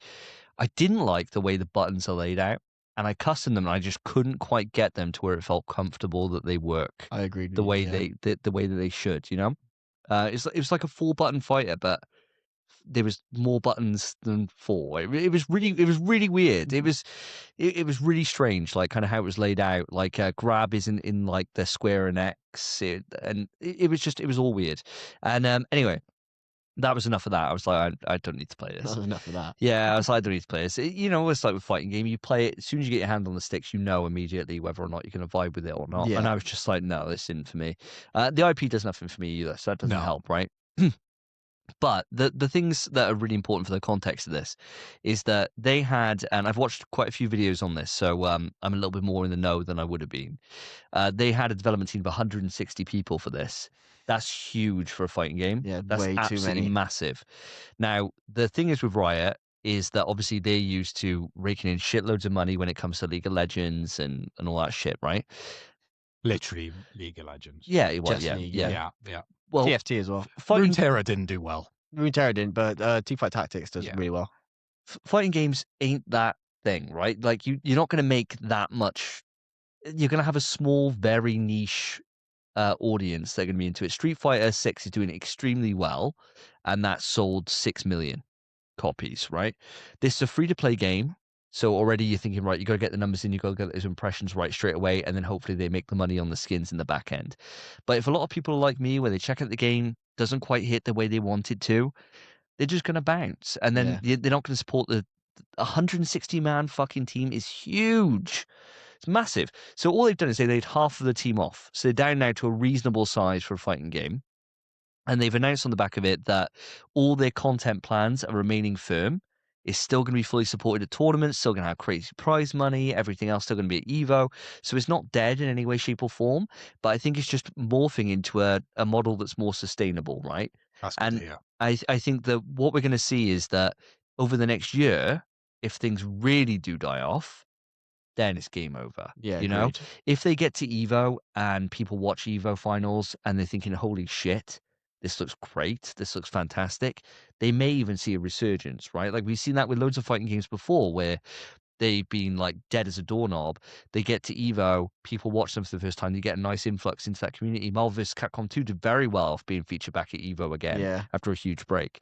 So it's not outside the realm of possibility. I think it's also just a case that the difference in player, right, between somebody who plays like League of Legends And a fighting and a game. fighting game, there's that I don't see that crossover being big. You know? I don't see that being a huge thing that people that are into League will be into fighting games and vice versa. No. I can't see that being huge. So the IP, even though it's a massive IP known by like everyone, I know I'm in the minority that doesn't understand the IP at all, other than Master Yi, and he's not in the game. He's not. No. He's not in the. no. He's not in the game. Is that why you didn't like it? Oh, maybe. No, Yi. No, Yi, I ain't playing. I'll play when Yi comes in. So yeah, I think like that IP, even though it's massive, I can't imagine many League players be like, oh, a fighting game. I've always wanted to play a fighting game. I'm going to check this out. And then on the other side, I can't imagine that many people being like, oh, this IP is going to drag me into playing this new fighting game more than maybe just trying it, you know, and just giving it a little bash for half hour and then kind of moving on. From what I see, the cool things about it is that in terms of art style, animations, everything else, it's one of the highest quality games I think I've seen in a fighting game for a long time. I don't agree with that. Dude, have you played the launch version? No, I haven't. It's beautiful as hell, dude. The animations are sick. They're so nice. The finishes look great. The characters look fantastic. It's really smooth, really nice. They've obviously spent a lot of money on it. It looks great. But it's just that game feel for me. Just there was something off. I can't really articulate what it is. There's something off when I played it that just didn't vibe. Because if it did, I'd be playing it. Because I got no other fighting game that I want to play. Yeah, fair enough. I haven't played the launch. I played the Alpha Lab when that came onto PS5, and I didn't mind the feel of the game. I quite enjoyed the feel of the game. I think actually, especially with like the air dashes, mid combos and stuff. Thought that was cool. But I agree with your issue with the control scheme. The controls I had an issue with. I can't remember what it was now, but I remember when I first started playing, being like, ugh. Yeah, it just feels horrible. But on stick and on a pad, I tried both, and I was like, oh. I did it on stick, but I kind of fought through it and learned a few combos anyway to kind of just get grips with the game. And then when I closed it after that session, I never booted it again because I had no need to go back. That was it. I spent my time in it, and I thought I don't. Yeah, and I think it's the thing. Like Marvel Tokon, for those who might think, oh, maybe it's it was a cert. It was never a cert. Like we played Rivals for like a night and immediately wrote it off. Yeah. Right? Just thought no chance. I'm never playing this again. So the IP does help, but it's got to feel good, right? I think the IP probably resonates much better in the kind of Asian countries than it does over here, right? Yeah. For probably. someone like you, like you played the game for maybe less than half an hour, right? And you understand one character. There's a wealth of characters. he doesn't understand that character, bro. No, but like you Yeah, understand you who he put way is, too right? He's some sort of samurai. He's like with- Master Yi, I'm Master D. with quite a lot of eyes, right? Does he? Can't remember. Well, he has, yeah. His helmet, yeah, His helmet. He's got a helmet, bunch of different eyes. he's like on a the bee, front, bro, okay? yeah. Oh. Master B. That's a skin. Yes, yes. So when you play a fighting game, you're completely right. You've got to be able to jump in and resonate straight away with the character. And even if you don't know the IP, there should be someone there for everybody, right? Mm. Now, the wealth of characters that we're seeing currently. It's growing, but it's nowhere near where it needs to be to show off what is actually available within something like League of Yeah. Legends. How many characters are there now? Like 100? Oh, in League? Yeah. Over 200 now. There's an incredible wealth of characters over there, and you've got about 12 now. Wild. And if you don't 100% resonate with that character or like League, it's very, very difficult to get into that game. I wonder if they should have, or if they would have found more success if they didn't do the rollout they did in terms of all the different alpha labs, all that shit, and they had it as a paid release. I think it would have done better. I think it would have probably done a bit better, you know. Yeah. I think there's something about when you put money down and get into something, you'll want give to it commit to more it. of a chance than you will do if it's just a free to play, drop in 5 minutes But out. it would have to be the finished game. It would, yeah. With Yeah. like at least, I don't know, 20 characters. So I think the reason they did drop it the way they did is because it just took so long for them to develop and get right. Well, it's Because probably, that game went through so many different iterations in the way it was laid out. yeah, I guess. But League's free to play though, isn't it? It is free. Yeah, it always So has it's been. probably just following the same model to be like, oh, well, we found success here. Let's Yep. just do that. Let's repeat that. Yeah, but you it's know? a different genre of game. They just Exactly, didn't know, different man. genre They of just game. tried it and Yeah. didn't know. Yeah. But for them to take as long as they did, it releasing an alpha lab with 5 characters with 160 people on the development team, they can't have thought it was going well. Yeah, they had a troubled development, didn't they? And I think sometimes maybe they may have over course corrected. You know, they might have had feedback from people and gone away from visions and changed things kind of too much. You know, you never know. But I think the future with this one isn't as doom and gloom as we were kind of making out at the start. I think the future for this can be quite bright if it's scaled down to be sustainable. If they're in the able to longer term. continue bringing characters out and create that wealth of skins so they can actually profit off this, and Riot supports it at major gaming tournaments, and they really support it, and they put the big bucks up for the prize money, I don't see why it won't feature. Yeah. I mean, this year's the make or break year. I mean, it's not a surprise. All fighting games are like this. First year's the big thing. Evo signups will be the big test. Yeah. If this gets fuck all Evo signups, I mean, there's no way in hell. This ain't Dragon Ball Fighters. This ain't beating Street Fighter this year. No chance. Right? But if it does reasonable as signups and it gets a good amount, then there's hope, right? If it doesn't, then it's night. Sad times. Yeah. But hopefully not. Hopefully not. Speaking of sad times, my bit of quick news is about Highguard. So the game that me and Spence haven't really played very much over the last 2 weeks. I think we've done one session actually, Spence, where we Yeah. got our LMG trophy and a few other trophies. I haven't got mine yet. Have you not? No. Oh. So the news is that Oh, yes, I did. Highguard I lied. Yes, I did. Highguard has laid off a lot of its staff. Oh. So Wildlight Entertainment put out a post, and I'll read this verbatim. This on X. Today we made an incredibly difficult decision to part ways with a number of our team members while keeping a core group of developers to continue innovating on and supporting the game. We're proud of the team, talent, and the product we created together. We're also grateful for players who gave the game a shot and those who continue to be part of our community. Now, rumors are they've lost the vast majority of the team for this. So it's not like the 2XKO where it's like half the team, it's like the vast majority. So like 80%, something like that. Zooming out. Big. Now, I don't want to be fully doom and gloom. There is content coming up. We've just had an announcement of a brand new map pack. So it's a blimp. So we can fight on the Zeppelin, which would be fun. I'm up for it. And a new raid tool, which is called a lockpick. Oh. So I imagine what that would mean is like for locked doors and stuff. We got to break them at the moment. You probably Yeah. just get in. You think so? I imagine. I think they'll add a new type of chest. Okay. That makes more sense to me. We don't have any locked chests in the game though. No, not yet.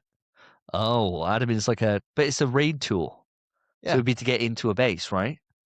Oh yeah, maybe. Oh yeah, I don't know. Yeah, Unless it's definitely like it'd definitely be a locked door. It'd just be like when you reinforce the doors and it says like all doors are locked at the start of a raid.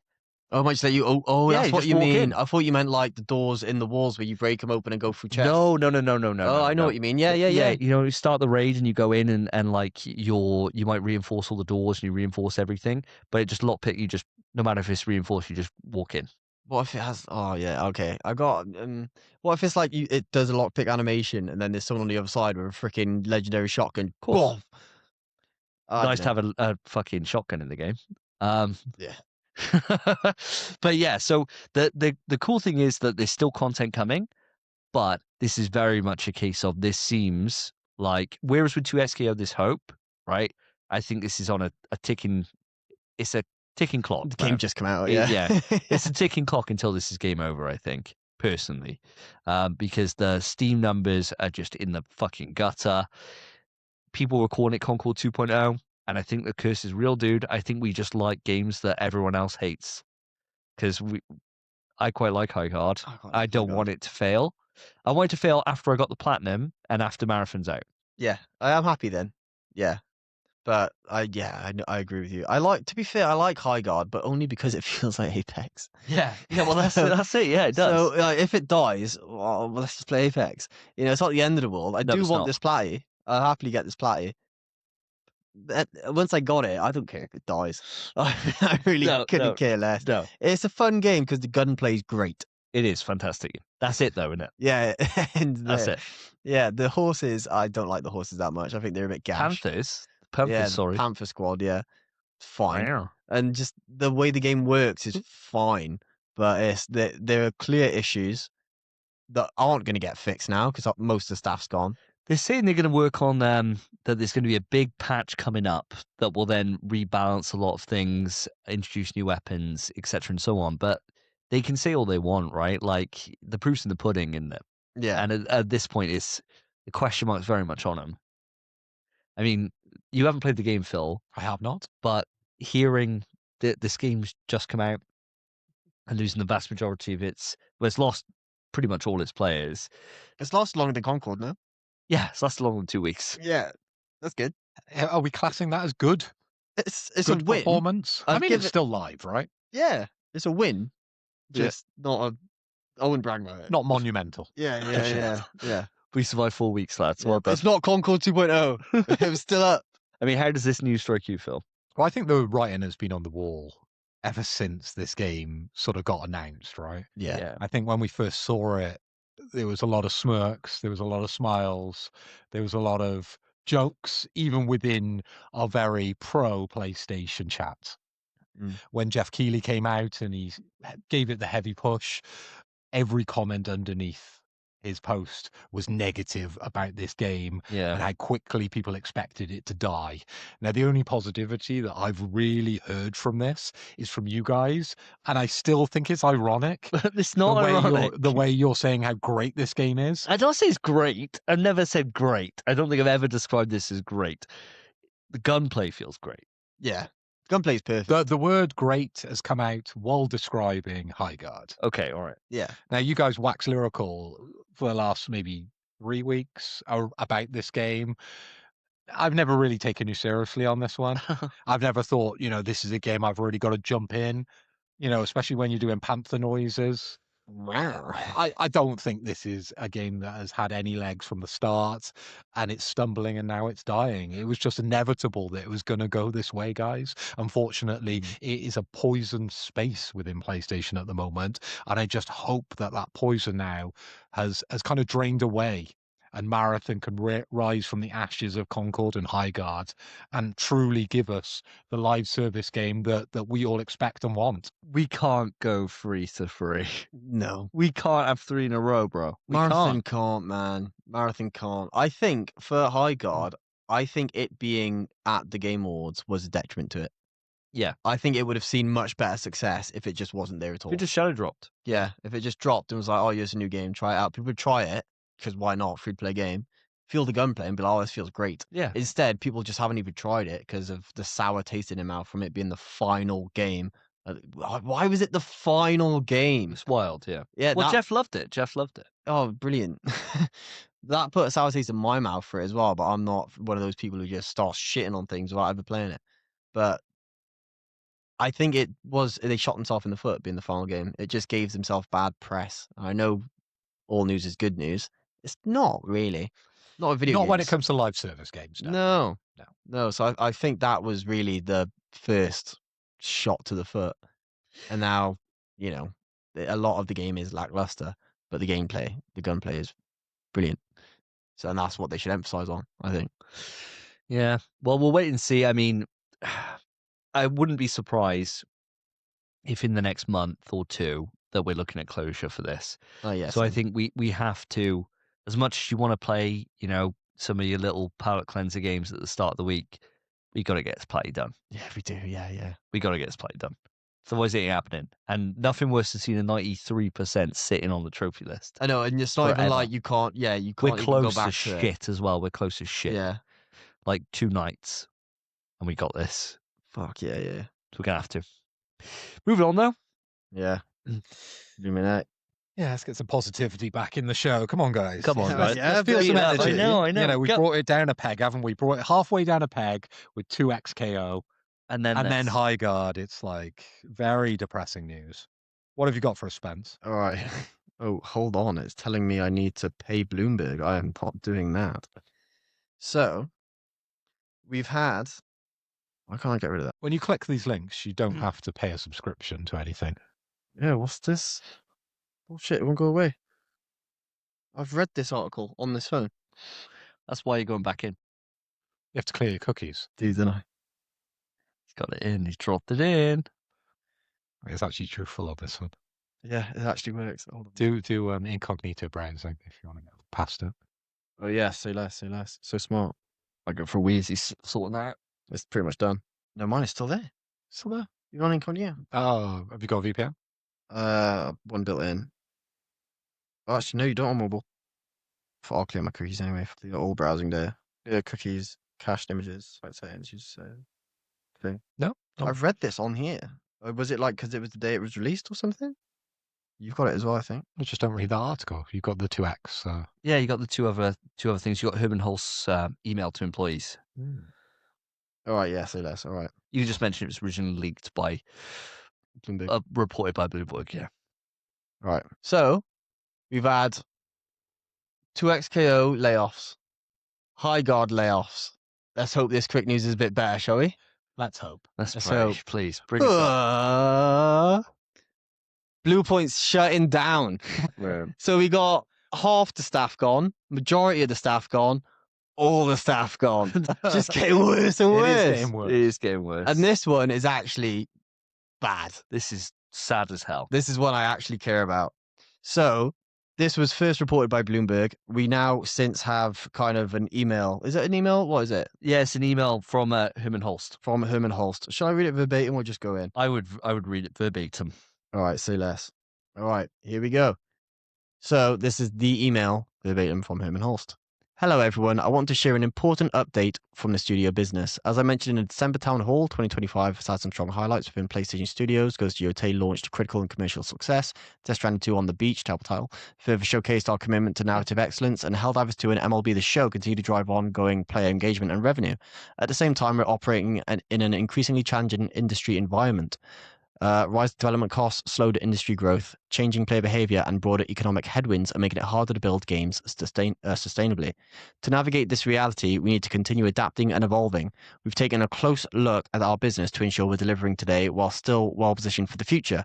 As a result, we will be closing Bluepoint Games in March. This decision was not made lightly. Bluepoint is an incredibly talented team, and their technical expertise has delivered exceptional experiences for the PlayStation community. I want to thank everyone at Bluepoint for their creativity, craftsmanship, and commitment to quality. Where possible, we will work to find opportunities for some impacted employees within our global network of studios. While I know this is hard news to hear, I'm confident in the direction we're headed. Creativity, innovation, and building unforgettable experiences for players remain at the heart of PlayStation Studios. We have a robust roadmap for year 26. With much to look forward to in the months ahead. Thank you for your hard work and continued support. Best, Herman Holst, CEO. Well read. I got the, when you read something and you get the lines in your vision for a bit? I got that right now, yeah. So, yeah, Bluepoint's gone, lads. I've got stuff to say, but I'm happy for you boys to speak first, because mine is just, I got one very big thing I want to say, but I'll happily let you boys go on. So who wants? Actually, I went to you first. You did last time. He's gonna fat us. I won't go that long. Long. I won't go that long.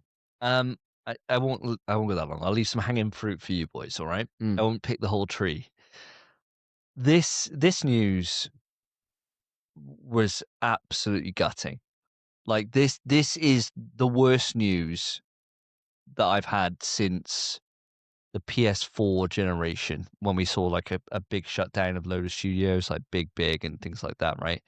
And Evolution, when Evolution died and Motorstorm franchise went with them, stuff like that. This was wild. This was something I never would have called in a million years. Coming from the success of Demon's Souls to then this. And this studio, right, before they were purchased, which I think was like 2021, before they were purchased, they had the likes of like the Metal Gear remasters, the Uncharted remasters, the Ico and Shadow of the Colossus like remakes.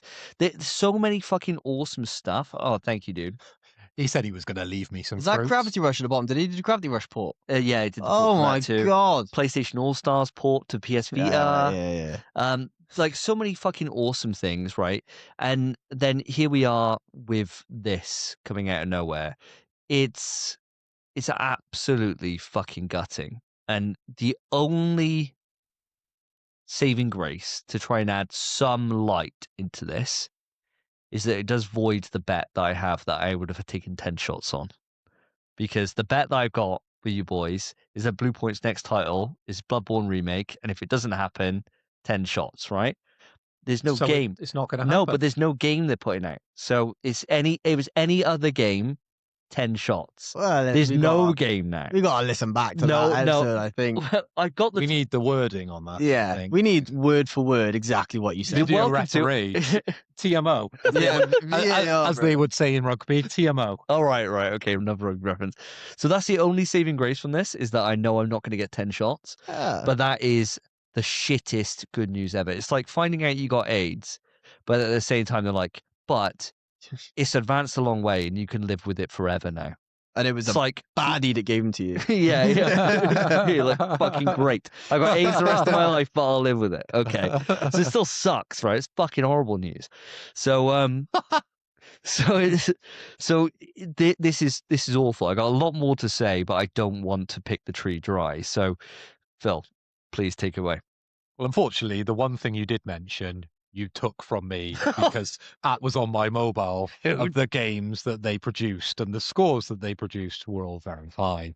So I'll skip quite quickly on from what I was going to say and kind of just give you my 2 cents. I think there must be much more to this story.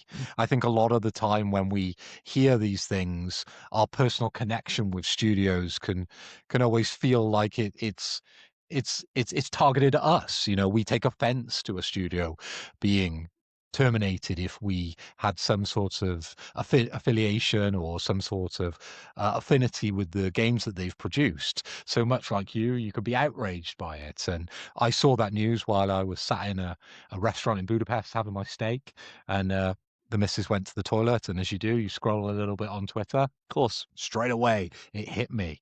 And I was like, oh my God, I need to read up on this. And for the rest of the meal, I couldn't keep off my phone because I wanted to see what this news had to tell me. And it was mind blowing what happened. It come out of nowhere, because this isn't a studio we'd expected to close down. Now, we often talk about Media Molecule, we talk about Bend. There's lots of studios out there that we're like, what are they doing, And we're questioning them at every twist and every turn. But this studio, we're always like, they bring after banger after banger after banger. They don't miss. We can't wait for their next game. It's going to be Bloodborne. Now, with all these problems that like Herman Hulst is experiencing with live service and all this backlash that he's getting from the community, to close down a much loved studio such as Bluepoint, which everyone's expecting them to do Bloodborne, he's going to get a big section of fallout from this. I think it's and I keep referencing the word fallout because I saw something very funny on Twitter today, and it was a simulated conversation between Phil Spencer and Bluepoint, and it was get over the fallout. I've got some games that you can make over on the Xbox. Oh, they'd nail it. So why don't they go over to Xbox and remake Fallout? That's what the community was crying out for. Of course, that'll never happen. Wow. But it just... Why not? It just has left a sour taste in the mouth for Sony faithfuls, and I just don't think we need that right now. And that's my 2 cents. I agree. I've got one big thing to say, and I'm going to get mad. Okay. You're still paying Media Molecule to do fuck all. and you're sacking off fucking Bluepoint, one of my favorite fucking studios. PlayStation, Herman, what the fuck are you doing, man? This is like the one time I've reopened Twitter when I saw this post, and I was actually doing a bit of scrolling as well, just to see why the fuck. I even went on the fucking Media Molecule wiki just to make sure we still have them. And yes, we fucking do. What the fuck are you thinking? Media Molecule are sat there doing fuck all, smoking weed every day, doing niche, and you're paying them their fucking salaries, sacking off Bluepoint, a hard-working studio that delivers banger after fucking banger after fucking banger. Did you run out of games from the remake? No, you're releasing shitloads of them. Oh my god, bro. Dude, completely agree with you. Like, I went on to Twitter immediately after seeing this news, and the first thing I did was post up, how the fuck are Media Molecule still going? Yeah. When Bluepoint are closing. Makes no sense. And every other post I was going on to was just other people being like, really sad news about this. I hope Media Molecule doesn't go. And my response was always like, get Media Molecule in the fucking bin. Bro, the last thing they did was Dreams, which was announced at the launch of the PS4 that didn't even release till the end. Dude, I looked it up. The last good game they did, because I don't class Tearaway as a good game, was 2011 in Little Big Planet 2. I was, because I they didn't even do it. It was Sumo Digital who did 3. Yeah, they did 3, yeah. So I tweeted out being like, it's been over a decade since they released a good game, and I looked at it and thought, am I right? It's been over a decade? It's 15 years ago. It's fucking mental. They've done nothing. It's mental. Dude, the thing is, right, and this is why I wanted to leave some fruit for you guys, but I can go into it a bit more now. The thing is, it's so fucking insulting this for Bluepoint, because they were put on, and this is rumored at this point still, it's not confirmed by any means, shape or form, but it will get as soon as they get binned off in March, rumors will come out in a couple of months' time. But they were put on to do a live service God of War title. Yeah. And obviously then with the demise of Concord, a lot of the live service ambitions were kind of scaled back, rethought, redone. For a start, why the fuck? I remember when this news came out and we put the rumor in about that they were doing a live series God of War, and the question on all of our minds was like, why? Why Bluepoint? Yeah. Like, they're the one team that you definitely wouldn't put on something like this. You put them on, you got a whole storied fucking history of IP that is sitting there, all the way from PS1 all the way through, let alone the vast catalogue of PS3 stuff that they could redo and make fucking sick. And you're like, no, we're going to give them a live service game. That's not their fault. Yeah. Then that got binned off, and they're like, time to let someone go. It's going to be them. Herman Holst, you should fucking go. Like, what the fuck, man? Like, Herman Holst has not done a fucking good job of managing these studios. This generation's been the worst generation for PlayStation Studios output by far. And I don't take it for the fact that they're saying that it's a lot more challenging, it's a lot harder to do it. It might be, but you don't have to reach for the fucking moon and make it a AAA massive expansive game. If something like fucking Expedition 33 can come out and wow everyone with just fucking fantastic writing and pretty decent graphics, gameplay wise, very simple, right? But it works. It's a fucking amazing package. You don't have to have everything be the next big thing. And to see something like Horizon fucking Hunter's Gathering coming out and then Bluepoint binned is the most tone-deaf fucking thing I've seen from PlayStation since the launch of PS3. Yeah. It's just so fucking tone-deaf. It's absolutely wild. And as you say, we're studios that scapegoat through like Media Molecule, somehow still alive. They must have the fucking tastiest meal cooking that we've ever seen. Either that, or whoever their studio lead is sucking serious dick. Because it's one of those two to be kept off this chopping block. It makes no fucking sense, man. It makes no sense. It's just fucking wild. Like, you could have put them on fucking any number of franchises, like fucking Resistance, Killzone, fucking Ape Escape. Put them on anything, Bluepoint. Infamous, bro. Dude, anything, and it would have been fucking gold. It would have been gold. It would have printed money, let alone Bloodborne, which everyone wants, right? No. Let's put them on a live service God of War title. Are you fucking mental? I'm not the biggest God of War fan going. A live service God of War game sounds like fucking cancer. Like, I do not want a multiplayer God of War. I've never thought, do you want to make this better? Co-op. Or if I can go into a fucking PvP arena mode. No! Like, why the fuck would anyone want that? And whoever's fucking idea that was, then be like, I know the perfect studio for this. Bluepoint, don't miss. Are you fucking insane? Like, whoever came up with those ideas should be on the fucking chopping block. And I guarantee you, if it wasn't Herman Holst's ideas, he at least fucking signed off on them and put them on him. It's not fucking fair, man. And the internet outrage has been insane, and it's fully deserved. This is the worst decision they've made in fucking years. And it will bite them in the arse so bad. And I really hope to God that someone like Microsoft, and Microsoft can't manage studio for shit, but fucking hell, at least they wouldn't get binned off immediately. Put them on anyone else. Fucking Nintendo, grab them. Just grab them and just get them to put out like a fucking insanely good remake rather than just it's Mario Galaxy in 60 frames. You know, like, it's just mental, dude. Or just get the fucking EA to buy him. Get EA to buy him with all their fucking Saudi Arabia money and just get him on Dead Space 2. Command and Conquer. Anything. Like, they're so good. They're the best remake studio in the fucking world. Literally are. And you're bidding them off when you're not doing anything with your classic IP. Please make it make sense, dude. And it just doesn't.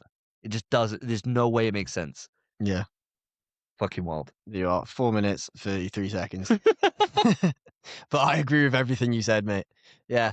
It's ridiculous. They literally haven't missed a single game except the one that got cancelled that they didn't want to make, I bet. Yeah, I bet they did. But it was forced on them. It got cancelled. Oh, gone. Time to go. Ridiculous, mate. It is ridiculous. Every single game they've released has been banger. Every single one. Fortnite has been such a detrimental game, if you think about it, to yeah. gaming. It hasn't only swallowed literally every child's mind and moved them away from what we understand as gaming, but it's also had this lasting effect on company directors that are always chasing that live service buck. They always look at the Fortnite model and think, we need to do Fortnite but with God of War. We need to do Fortnite but with Horizon. We need to do Fortnite but with Spider-Man. Guys, there's better ideas out there. It's just such a basic idea that seems to have been rinsed and repeated now over the last, 5 years that we've been suffering from Fortnite. And for people who love games and love our IPs, it just hurts us personally. It's just to go from such awesome studio output, and even though we've done this on the podcast before, a number of episodes ago, probably like 20, maybe 30 episodes ago, where we broke down the difference between like PS5 to PS4 to PS3, right, and looked at the different cadence of releases and the different kind of terms of quality. And there's an argument to be made that every single release that PlayStation have put out, generally, Concord excluded, has been like a big success, big financial rewards, done very well Metacritic-wise, Game Award-wise, blah, blah, blah, blah, blah, blah, blah. But there is this live service push has been the biggest fucking mistake. And I think anybody with half a brain cell could have called it. Yeah. Right? Like literally anyone. I remember us talking when this was originally leaking about them doing this live service push. And we were like, why? It's so crowded. This market's insanely crowded. And spoiler alert, here we are, like 6 years later. 6 years into this podcast life, the top games have not changed. They're exactly the same. Yeah. Warzone may have come out and made an impact. Actually, I think that's it. Warzone was out before the show. Do you think? Yeah, 100%. It's remained the same. It's not going to fucking change, dude. Like, it's not going to, there's not going to be that thing that just, oh my God, we haven't thought of this, right? Like, you go into fucking Fortnite now, went into it with Cast Not Long Ago. It's a completely different game than what it was when we last played it, right? It's insane. There's so much content in there. It's absolutely wild. To try and even compete in this with some fucking franchise that is a single player IP that people love as a single player IP is so fucking tone deaf. It's something that I don't believe company directors and the decision makers when it comes to games will ever learn, because it's a mistake they've made in the past. When World of Warcraft took over the world, every video games company that could wanted to produce an MMO, and they did, and they failed. and they lost a hell of a lot of money. There was a very small minority of games that even had like a year's worth of sort of buy-in from the general public. World of Warcraft is still going strong. Those games, World of Warcraft, Fortnite, they are the gold dust when it comes to gaming. They are the difference maker. They are the things that everyone else seems to want to copy because they make so much damn money. But what we need to learn is that they do it and they do it brilliantly, and we just need to leave them and stick to what we know. Exactly right. Like you don't see it being the case that GTA will come out this year, set the biggest media thing ever, have the biggest launch ever, and everyone be like, Let's make a GTA. let's make a GTA. Yeah. Because the people are like, no, They know they can't compete. compete. So why can you compete on a live service game? It makes no fucking sense, right? What I don't get as well, sorry, is Fortnite is clearly targeted at kids. Clearly targeted at kids. And that is the vast audience of Fortnite. And then they keep making these live service games for adults who want to play these fucking single player experiences. and have very little time to Yeah, commit to a live service commit game. to a freaking live service game. So Yeah. I don't really understand there's no thought process in it at all. They just see, when people get the cash signs in their eyes, that's Yeah, all yeah. they have. And they've won that. And it's just that the biggest victim of this is the studio that pretty much for the last, I don't know, since the dawn of this podcast, I think every single prediction episode, someone will mention Bluepoint. Yeah. Every single one. Because we all expect them to be doing an awesome remake that's going to wow the fuck out of us. Demon's Souls was like fucking insane. Brilliant game. It was so good. Yeah. It was so good. And to think, if they hadn't been put on that, they could have had something else out now. Yeah. Fuck. Sucks, man. Fuck me, man. PlayStation, bro. It's terrible, dude. Yeah. Absolutely terrible. Ever since Sean Layton's left, it's just been just going shit sandwich downhill. And there's been so many awesome moments that we've had this console generation. Don't get me wrong. There's been some fucking fantastic games. But the amount that we could have had that we won't see because of this live service ambition push is so fucking sad. Yeah. We could have been drowning in shit, dude. Instead, we're just like in the Sahara Desert 2 release of the year, which is still great. I'm not fucking putting that down. Yeah. But it could have been so much more. Anyway, is there something positive in this, Doc? We do have some listening questions on the back of this, don't we, Spence? Oh, yes, we okay. do. Maybe, Yes, maybe we can get some do. positivity out of these. Okay, so the first listener question we have is from Blake from the Discord.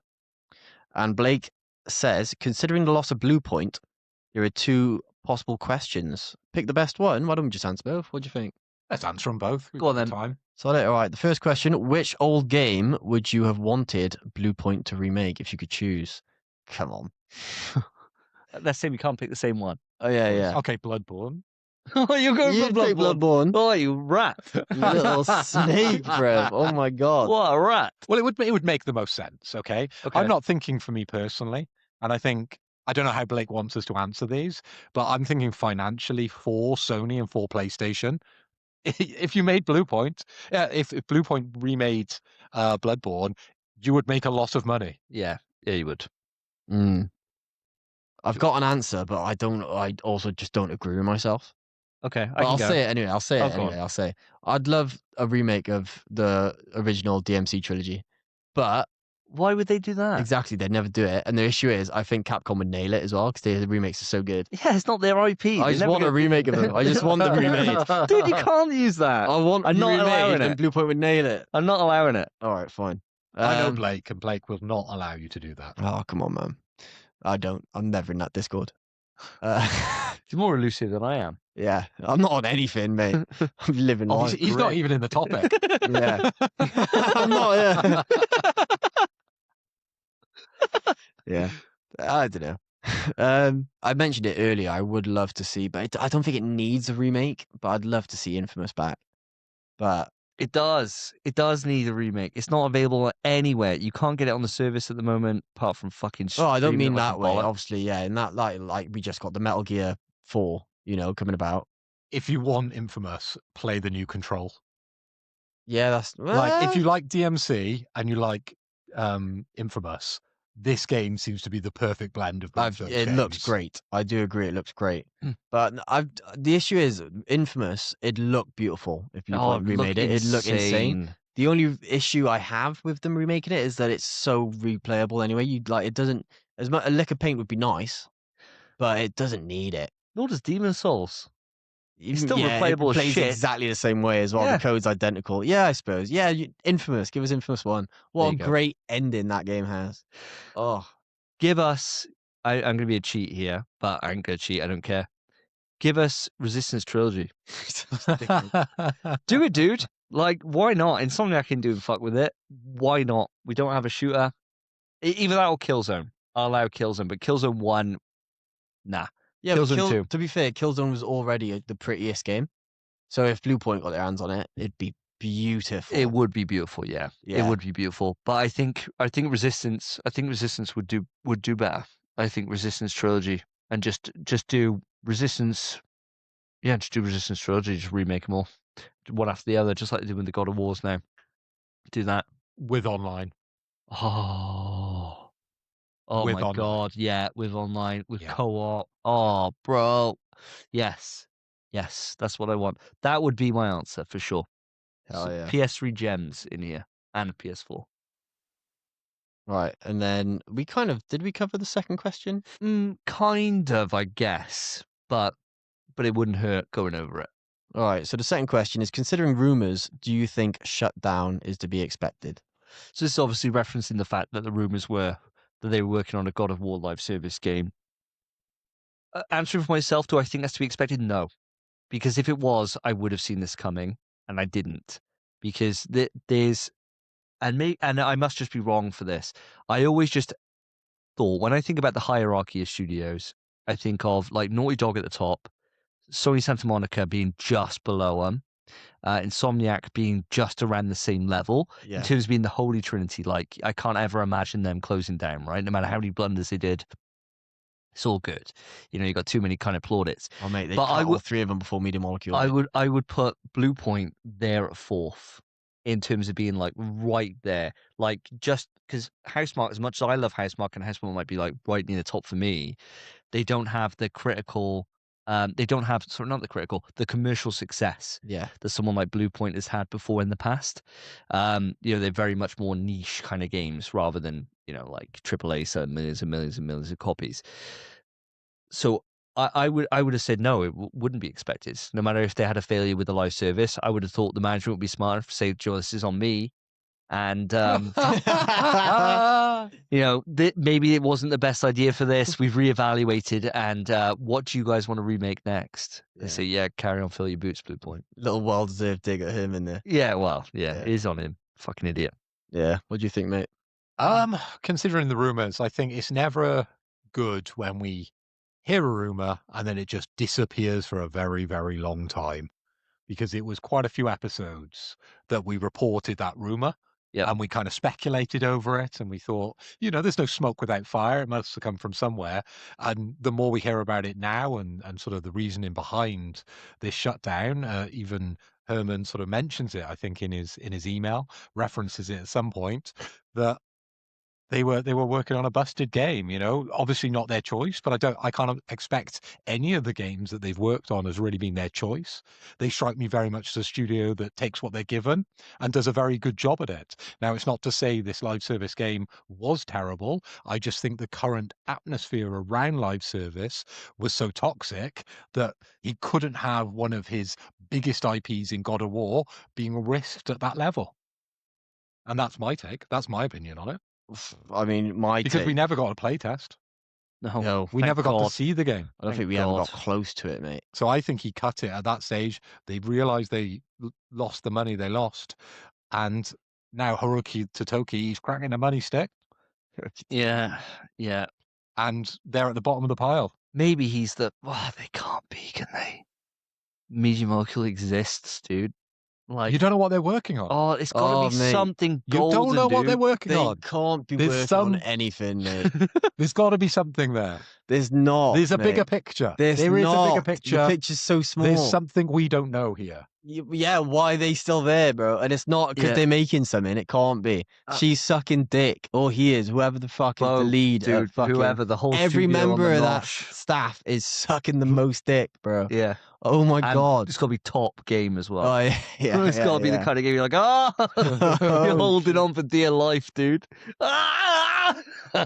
They can have my soul. It's like Sang-Chi sucking it, dude. See, You can stay open. You can stay open. He's like, 1 more year. And then a year goes by. He's about to sign to shut him down. And he's knock, knock, knock. Me and Molecule walks in like wiping their lips. Sorry, Bluepoint, you gotta go. Hiroki's been on. yeah. He's got a huge money stack. He keeps slapping me in the face. Someone's gotta go. Fuck me. Oh, mate. Why is he got a money stack? I don't know. Hiroki's the finance guy. And It's just funny. It's a money stack. He's got, definitely. Beating them all with it. Beating them all with the money stack. Yeah, he is. I think, Yeah, come on, I'll Spence. say. What do you think? I think nothing is to be expected anymore. Very fucking, very bleak We but can't true. expect Yeah. nothing. Not only can we expect anything out of Media Molecule, because I'll just fucking stand by that. It's just insulting that they're still going. It pisses me fucking off, man. Yeah, it's just annoying. I'm genuinely mad. Yeah. I thought for a minute I was have to take my fucking jumper off because I was getting hot when I was chatting about Media Molecule. Fuck me, that studio. I hope they never release anything. I hope they Again. do, mate. I want them to prove us wrong, bro. I really do. I really want to come out fucking swinging, but it's just there's got to be. The problem is, like, we're looking at it with a logical brain, and a logical brain has been saying for ages, "Don't do live service. Don't put Bluepoint on live service. Fucking slop. Like, we don't need any of this shit." Logical brain is like leading to a point that makes sense, right? Whereas this just makes no sense whatsoever. So, like, shit, man. you'd hope that the logic side of my brain's like, Media Molecule must be doing something great. You wait now, it'll be some fucking absolute shit. Bro, they spent the entire PS4 generation and the end of the PS3 generation making Dreams, a game that you make your own games in. They didn't make anything. They Yeah. made an engine. made for you. tools. Yeah, they made tools, bro. That they made exclusive to a PlayStation system. Yeah, they spent like 8 years, if not longer, making tools for you to make the game that they couldn't fucking make because they can't make games post 2011. Yeah, it's wild. Oh, you can't expect nothing, man. For them to still be kicking and Bluepoint to be on its way out, I don't know what to expect, man. I reckon Naughty Dog's gone before Media Molecule. I mean, what are Naughty Dog doing at the minute? Intergalactic? Yeah. It looks great. It looks great. But other than that, man, in a few months we find out that's cancelled. I bet fucking they're gone, mate. That'd be wild, wouldn't it? I don't know, man. My headspace for PlayStation in a minute is fucking everywhere. Media Molecule, I keep thinking about. I see them in my dreams. Dreams. They're there, bro. They're there. Gotta make my own dreams. Fuck me. Should we move on to the next question? Yeah. man. What else have we got, Spence? Okay. So, wishing to remain anonymous, so that's fine. But the question we have: what's an old game you'd wish got ported to the PS5? So that's kind of like not a remake per se, just got moved over. Yeah, I guess so. Right. I suppose you could take it in any way you want to go. An old game you wish got ported to the PS5. It's a tough one. I'm going to go for something a bit off the wall. I want to have a game that I've given a bit of shine to before, but I love. It's a game by Midway. It's called Psyops. Dude, I love that game. It's a proper PS2 game. You're a guy with psychic powers. Don't know. I can't remember how you get them. And you got like pyrokinesis, telekinesis. It's just fucking fun, man. Just like a proper sandboxy game where you just throw in shit, setting people on fire, then throwing shit. It's fun. I'd love that to get into like either the classic service or something else. Nice. It would be more of a cut for me that I'd pop off for more than Wally, and that's got it. So anything's possible. Okay, for me, there was a couple of old PlayStation 1 games that I don't think a lot of people will remember because they weren't highly regarded, but me and my brother absolutely sweated them. And I'm going to give you a 2-for-1 here, right? My side of the coin was always Fighting Force, if you remember. Oh, I do remember Fighting Force. Yeah, great game. So side-scrolling beat 'em up. Okay, there's some 3D elements in it as well, but it was immensely addictive, especially for a kid that grew up with like Golden Axe and Streets of Rage. It was very much that ilk of gaming on PS1, and I absolutely loved it. But the game that my brother got, as I mentioned previously on a bunch of podcasts, we generally bought games together, and I got one, he got the other. Was a game called Future Cop LAPD. I remember that game. I love that game. That game was something that sticks in my memory as being incredibly difficult, but incredibly fun. Super fun. You walked around in this big fuck off mech. Yes. Like out of bloody RoboCop. Yeah, and it it is. had no ties to RoboCop, but it looked like the bad guy in RoboCop, that mech thing. Yeah, it did. And you just wandered around and you were taking out bad guys with it, and it was all from like a top down perspective. It was. If I remember rightly. You're exactly right. That game, I would love to see that in some sort of reincarnation. That and Fighting Force. Oh somewhere man, somewhere in the future. Great choices. Very much on board with the fucking Future Cop LAPD. Future Cop. I remember playing the demo of that on repeat all the time. I fucking loved that game. Yeah. I rented that from the garage when my mum worked over at the garage. Rented that. Fucking loved it, dude. You could play 2-player co-op on that. Such a great game, dude. Oh, we must have rented the same games then, because I believe me and my brother rented it, and then we bought it when we went to Debenhams in Bristol. oh, did you? Oh, God, I never owned Because it. in Debenhams they had like almost like their own electronics boutique. They did, on, yeah. like they the did. 3rd level, I think it was. And we'd always go up there, be so excited to get a game. And I bought Fighting Force, he bought Future Cop back in the day. What a great Fond memory. game, dude. Yeah. Fucking great choice. See, it's hard for me to say because I don't have the same PS1 memories you boys have, really.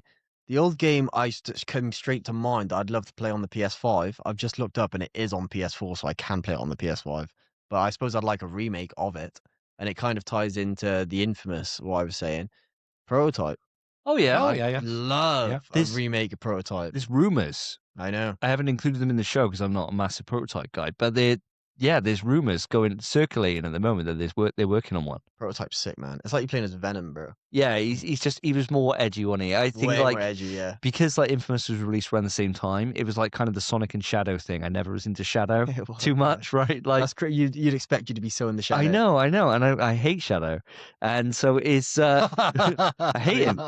Hate him. He's just such a dick, man. It's so edgy, and so Prototype, I was just like, oh, it's just Cole in a hoodie, man, but with shit of different powers, like a blade arm instead of lightning. Do you know? Did you never play Prototype? No. Oh, bro, his powers go sick.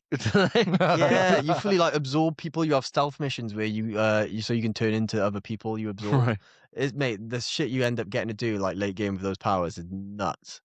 Worth a go then. Absolutely, mate. I want it back. Yeah, of course. All right. Absolutely worth a go. PS3, right? PS3, Xbox 360, later PS4. I found out, which I'm a bit upset about. I didn't know it was on PS4. Otherwise, why don't I have it?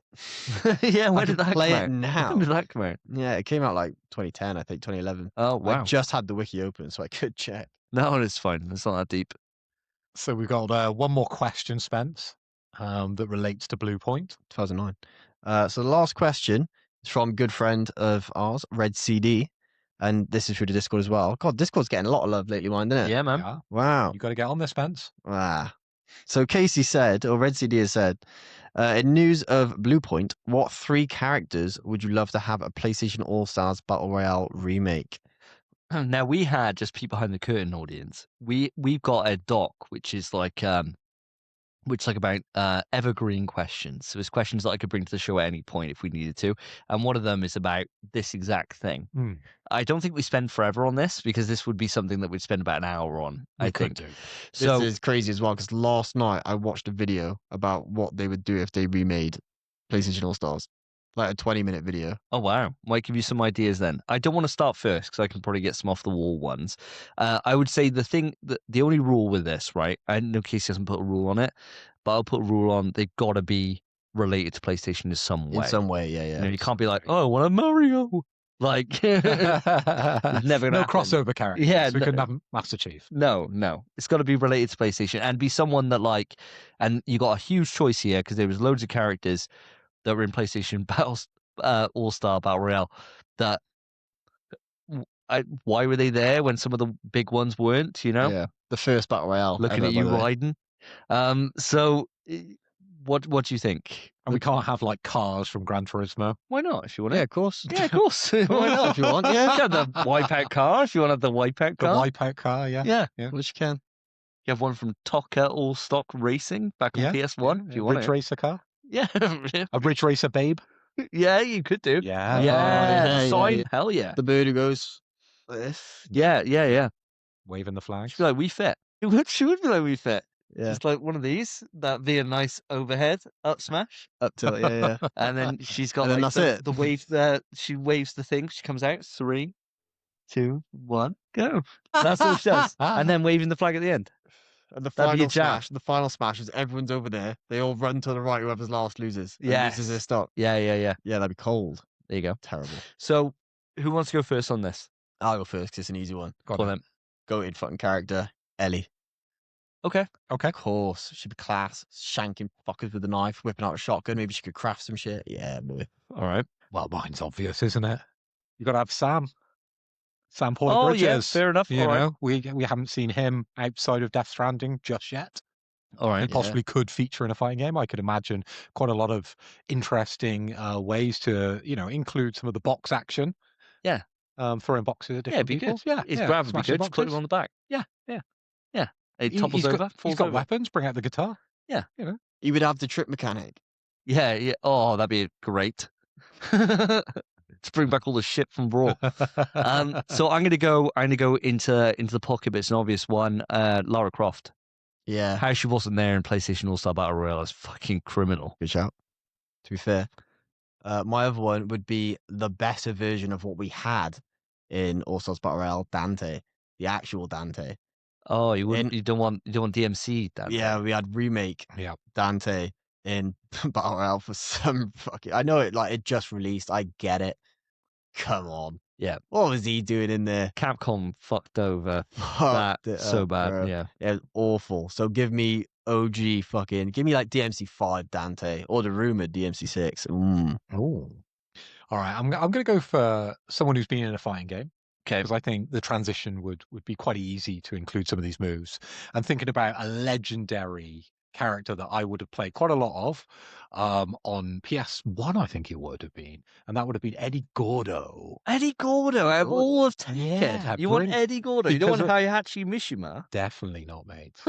Keep those legs to himself. Wow. Do you know, actually, Hayachi wouldn't be in it anyway. He was in it originally. Oh, was he? Well, he hasn't been in anything since the voice actor passed away. Does he not? They've not put him in a Tekken Jin game. Kazuma. Yeah. Exactly. I want the correct voice actors. Okay. Yeah. So you want Eddie Gordo. I want Eddie Gordo. Eddie Because I Gordo played him a lot. wins. Well, I played him in Law back in the day. Okay. All right. So I'm sticking with my classics. Crash. Yeah, of course. Crash Bandicoot. Why the fuck wasn't he there? And he's a Naughty Dog creation originally. Yeah. Mental. They couldn't get the rights for that. Insane, actually. Quite insulting. Yeah. Yeah. They sold it to Activision. They're like, no, can't use him. Yeah, bad. Yeah, fair. Well, I would go for my last one, I'd go for our Mario, Astro.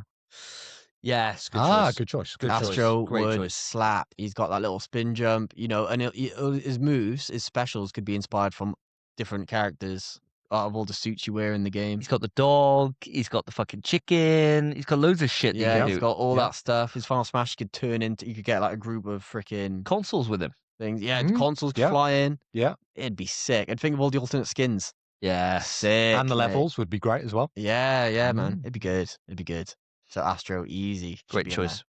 So I would like to have. We had a Hellgast in it. We didn't have a Chimera in it. So I would like to have a Chimera in the game. Just some fucking resistance love somewhere, please. Wasn't in fucking Astro, for God's sake. Even with the DLC, Yeah. dude. Wasn't in it. I was like, please, it's bound to be the DLC. No. Just totally fucking wiped it out of the history of PlayStation. It's like, great. Great.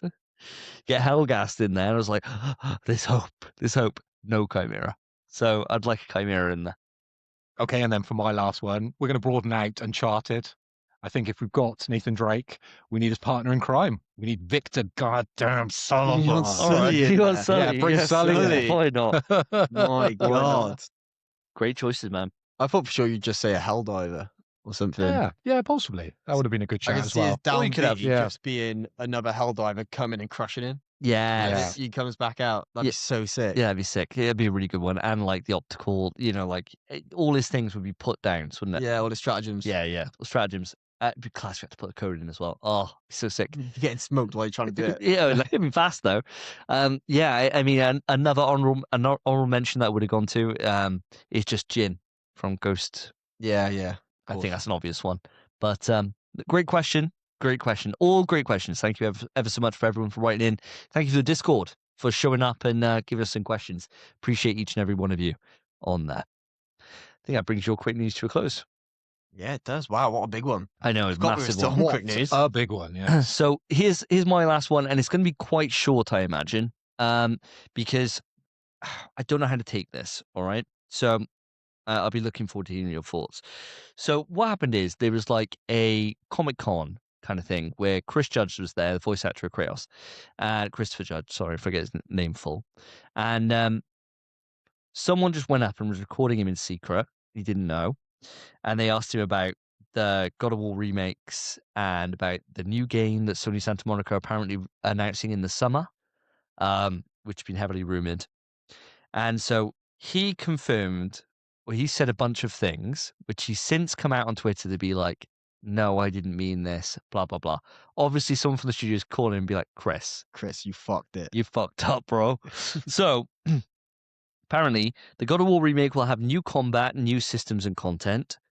Only TC Carson is voicing Kratos in the remake, and the next Santa Monica game is being announced late summer. So those are the things that they got him to say. And you hear his voice saying it? Yeah. Wow. He's since okay. come out and been like, no, Oh, I say I. I didn't mean it. He said, I have got no involvement in the remakes. I'm working on my own thing, which is coming out in the summer, but unrelated, like fucking classic Warback stuff. But how do you take this? I wouldn't expect him to really know anything about the remakes, though. Because he's not involved in them, really, is he? Well, no, it's the old Yeah, the old VA. the old Kratos voice actor. Yeah, TC Carson, he's not in the remakes at all, so I'm surprised he even knows about them. Like, he knows about them, but obviously, I didn't think he'd know much info. It's a difficult one, isn't it? Yeah. Because when you got a working relationship like Christopher Judge has, you'd imagine you'd be sitting down, like they'd be on the 20th anniversary tour with all the lead developers. Corey Balrog's been going around all places. They've been doing loads of talks everywhere. You're going to have a conversation on what you guys are working on at the moment, right? It's going to happen. Yes. And so I imagine he would be quite privy to this information. But he's probably used to being around this level of information. But considering all the things that are happening around God of War, his involvement is doing talks. At the moment, He's not in the new series. No. He's not in the new game. the remakes, The remakes. apparently. Could he feel a little left out? Could he feel a little bitter at the moment and he thought, "Do you know what? I'm not so protective over this information." No. I wouldn't think so. I can't imagine that's it. risking his future career. And it's the fact that him and TC Carson have a good relationship and they know Okay. that there's that Yeah. split between the Norse and the Greek, you know? And that he's known for the Greek and he's known for the Norse. It just so- seems strange to let you loose a little, let your lips a little loose over something that ultimately doesn't concern you just yet. But I think it's one of those things, if you don't know you're being recorded or whatever, you can probably be like, yeah, do you know what? Come here, mate. Yeah, I'll tell you, yeah, sure. Do you want to see some gameplay? Yeah, I got it here. Look at this. Guys, he's just looking at the guy's face and the guy's fucking filming the whole thing. Yeah. Yeah, but like he's been around the video games industry and kind of geek culture for a very, very long time. Yeah. He understands people have phones. Yeah. Surely this is massively short-sighted for him to even mention anything to do with the series that he may be involved in the future. He gets Yes. recorded for a living. Yes. Yeah. That's what he gets paid for. Yeah.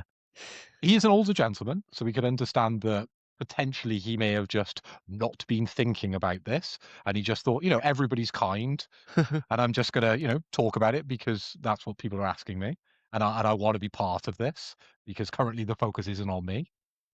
Yeah. I think it's a good point. I personally don't know where to take this. Like, I think a lot of this, when I think about the remake, right, a lot of this is just backing up what I expect for the remake. I was going to say that as well, yeah. Like if it is top down camera, I'll be surprised for this remake. I really will. Because I just anticipate it's going to be over the shoulder and just kind of put it more in line with the Norse trilogy. I just anticipate that's what they'll do. If they don't, and it is just, exactly like it was, kind of like a Demon Souls kind of remake style on it, awesome, But I'm living the dream no matter what. both. I like both styles, so Yeah. it's no bother to me. But this just backs up what I already thought was the case. And there's been so many fucking rumors around Santa Monica's new game, which apparently isn't a new IP, but feels like a new IP. Read into that what you will. So the rumors so far have been that Cory Barlog's new game is a space game, sci-fi setting, and that it's not a new IP, but it feels like a new IP. Oh, Those are the Okay. things. They've been doing the rounds for fucking ages, but apparently it's this summer. God of War in space. Oh, That's literally what I thought as well. Yeah, but no. The rumors are going back around the mill saying he's going back to Egypt. Well, he's going to Egypt. Space Egypt. yeah. they say aliens built the pyramids, don't they? Just Yeah, like Stargate. Da da da da da da. I go to space. He's gone full circle. Christopher Chad, he's back. It's going everywhere. He's bro. back through the Stargate.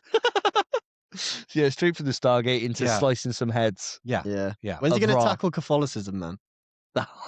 Wild. That's what I want. Only 3 bosses though, isn't there? Yeah. A lot of side bosses, a lot of disciples. How to does he get beat through. the Holy Ghost? Yeah, the Holy Ghost would be a tough one. Yeah.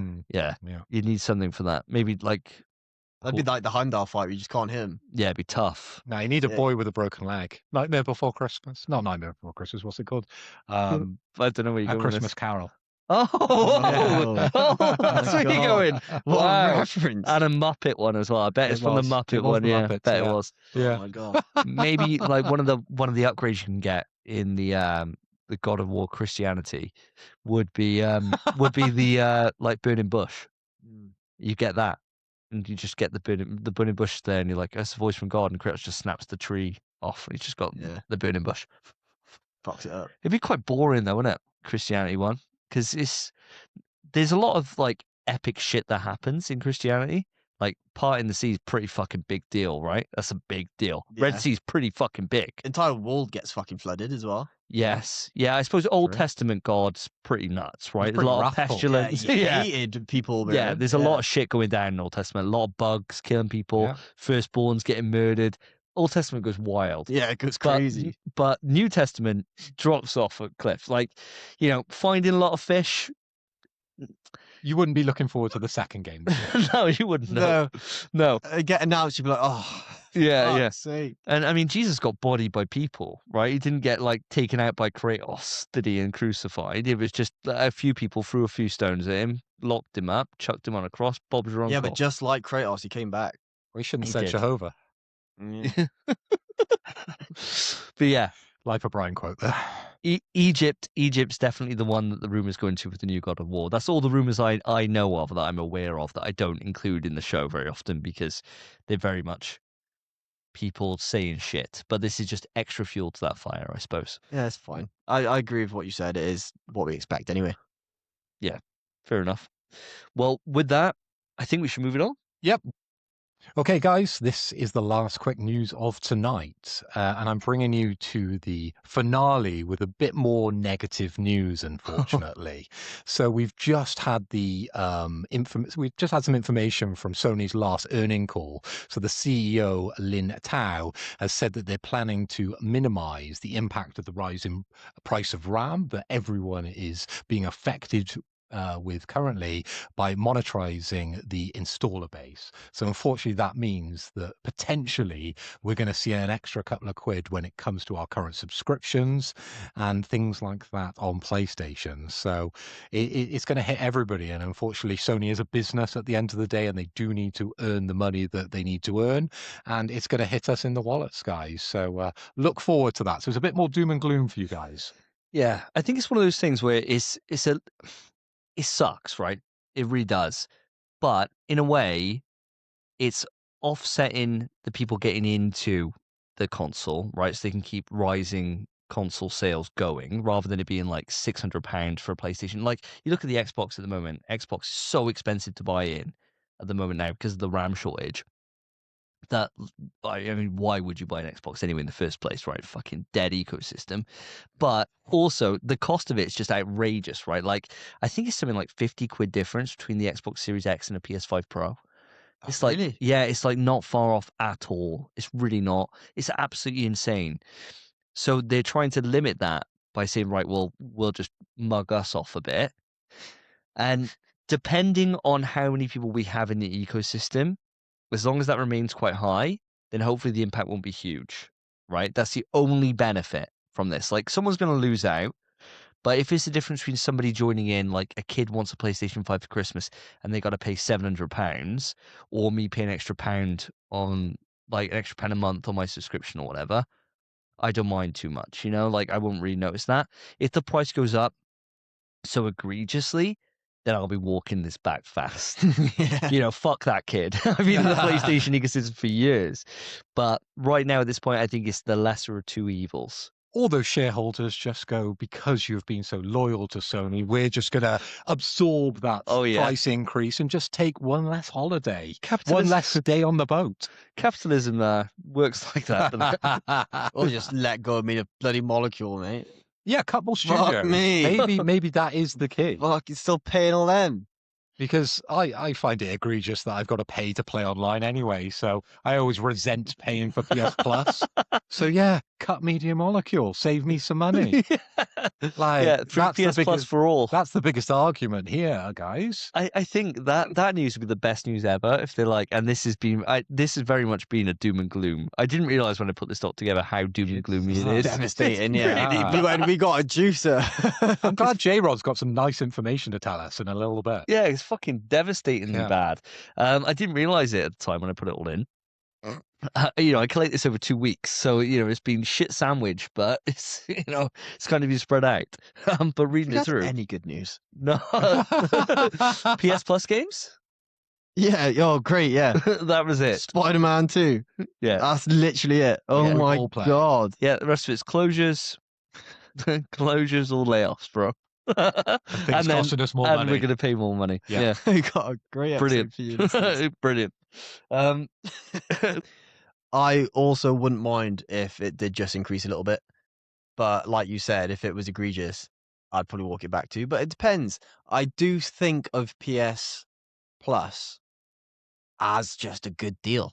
It is a good deal. And even with an increase in that price, as long as it's not something absolutely daft. As long as it doesn't do what Xbox Game Pass did, where it went double in price, right? Yeah. Fuck me. Yeah, it can't do that, and hopefully they won't. But as long as, like, even like quite a significant jump, I think it's until it gets to the point where it's a bad deal, it's fine, because it's such a good offer at the minute. Even with premium, you're getting so much. You get so much use for the portal due to it. As long as it stays, at least some sort of a good deal, which it's very much a great deal at the minute, I think. And I've stood by that. I think it is really, really good. You get so many great games, streaming, everything is fantastic. You get Sony Pictures Call, brilliant. But walking it back already. But it's until the point where it stops being that, I'm happy for the price to go up. I really don't mind. And RAM is fucking ridiculous. It's all this AI bullshit just jumping the price. It's nuts, man. I would not build another PC again. I don't think. I think it's just Stick with what you got. the thing I just can't understand. I got from 2008. My brain just doesn't like the idea of somebody coming into the ecosystem at this point and paying more than we did. I just don't like the idea of that. But They there's really lots are. of second-hand stuff out there now, though. I guess, but Like when we jumped into this, we were the early adopters of PlayStation, But so we had to pay the premium, right? yeah, Yeah, but they So, already yeah, are anyway. I understand. Are they? But, like, The price, there was a price increase like 3 years ago. they're not paying more for the PlayStation 5 now than we were. I'm sure they were. No It went up to like way. 480 now. I'll have a look now. I'll fact check There it. was a massive price increase on like every version of the system. yes, but as I was saying, that there is a huge second-hand market for this, so it Yeah, of doesn't course. eliminate the possibility of the young child, as your sort of scenario plays out, that he would be there not being able to afford it because it's gone up slightly because of the RAM. And if you're claiming that it's only going to go up a couple of pounds on our PS Plus subscription, I think it would go up a hell of a lot on Yeah, it PlayStation will, yeah. subscription to sort of compensate for the price of RAM, because that is a continuing growing figure currently. It's not been static. You are completely right, Spence. Yeah, $70 more expensive, $50 more expensive than it was at launch. Yeah. Now, but the thing is, like, as soon as we get into like £700, which is what like the fucking Xbox is, is insane. 700 quid. I yeah. can't imagine somebody coming in and being like, I really want one for Christmas. Like, sorry, son, you're going to have the Wii U. Yeah. Because, the PlayStation's £700. Yeah, so I'll do you a deal. Either the Wii U this year, or you get nothing this year, and next year you get a PS5. Yeah. Yeah, you get 2 Christmases. Yeah. Yeah. This is your Christmas and birthday for 4 years, son. This Yeah. is £700. I just don't want to live in that fucking sucks, man. All they need now, though, is just a subscription to Amazon Prime. Have you seen the new Luna service that they've got on? I know I'm taking this seen it, yeah. off-piste a little bit, but I've subscribed to Amazon for a very long time now, and Snap. they keep adding and adding and adding more sort of services to this one subscription. The subscription price has stayed relatively similar over the years, and the newest one they've added is something called Amazon Luna, which Right. is cloud gaming. Okay. So I can go on my TV, I can go on my tablet, I can go on my Android phone, download Amazon Luna, and I can play games such as Kingdom Come Deliverance. Wow. I can play Dead Space on there, isn't it? I think I saw an advert for Dead Space not long It ago. is on there. I didn't see Dead Space on there, but I've been looking at the multiplayer games that you introduced me to, because one of those is on there. We were here. What play games I introduced you to? Yes, What kind of game? Multiplayer game? on your phone. Oh my god. Plot Blast. PlayStation, on your phone, and it's on the TV. Oh, it's quiz time. It's quiz time, but no, No. Fibbage. Fibbage. Oh, the Jackbox party packs. There you go. Correct, There we yes. go. I was They're so on there as confused. well, but they're much more of a light game. But I was so surprised that like really big quality AAA titles are on there, and they're free for someone who is already an Amazon Prime subscriber. So young Timmy, you don't need a PlayStation anymore. No, I guess not. It's one of those things, isn't it, that consoles, like anything, right? As soon as the cost becomes too much, people will just bow out. And I think this is the smarter choice, because people that are already in the ecosystem, we're already in. Yeah. We're not really going anywhere unless it's absolutely egregious. Whereas somebody coming in for the first time, I suppose it backs up your point. They got more choices, right? So why wouldn't you want to get them in? Exactly that. Does make sense. Sucks though. I'm sorry that I put together such a depressing doc this week. I know. Oh, that's It's got really like somber at the moment, hasn't it? Now. Yes. Yeah. Yeah. Well, hopefully our final piece today will pull it back up. So let's move it on to Rumour Has It. Kick it!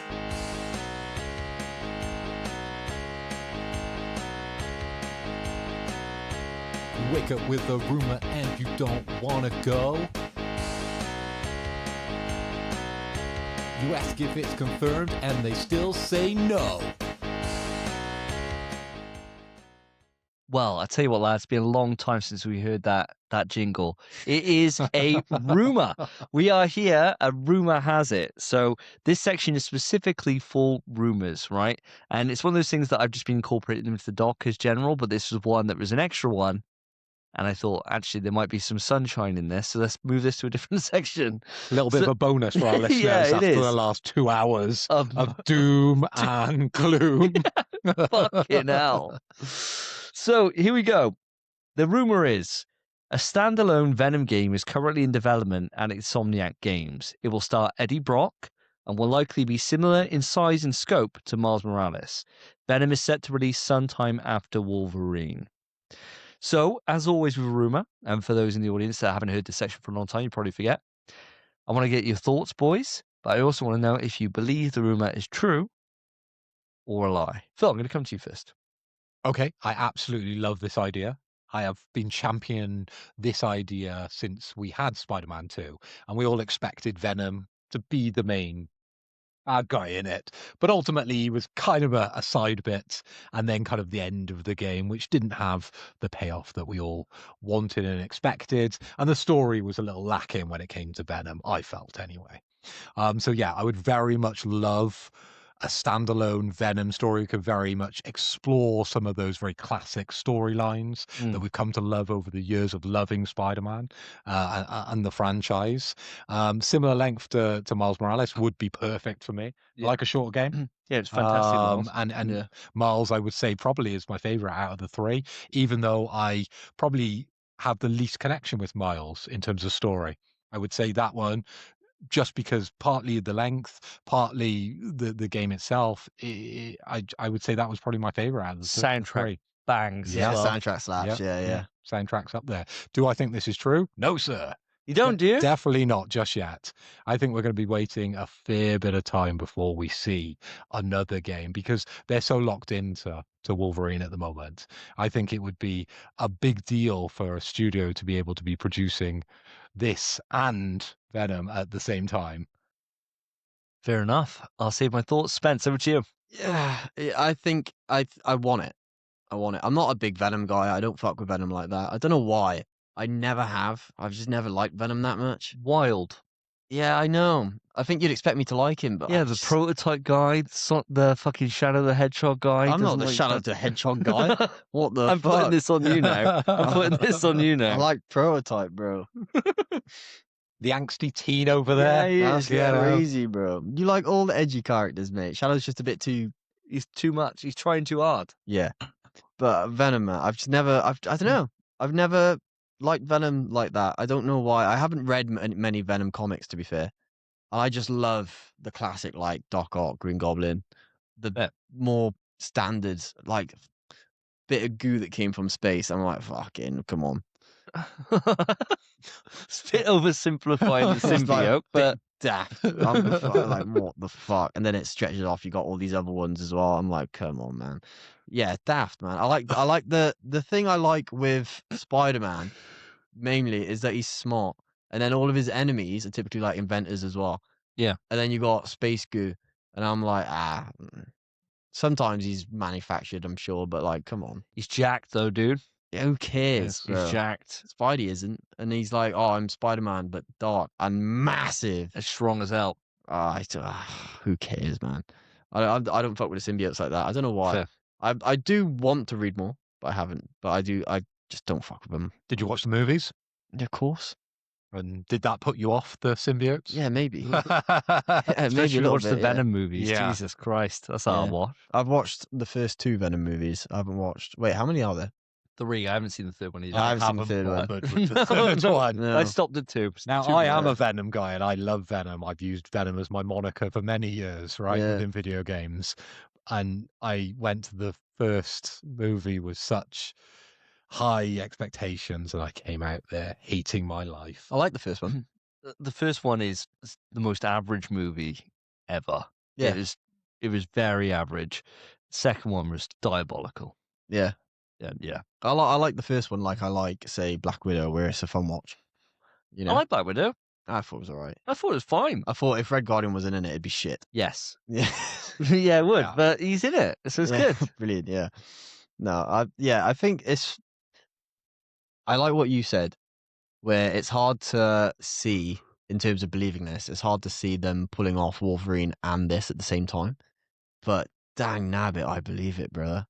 Dang nabbit. That's a Dang first for a nabbit. podcast. Wow. Yeah, bro. Wow. I No one had that on the bingo card. nah, no chance. Joseph Thomas just like fuck. I think, yeah, I reckon I believe it because we didn't Okay. expect Miles to be coming. I don't think, No. and then it did.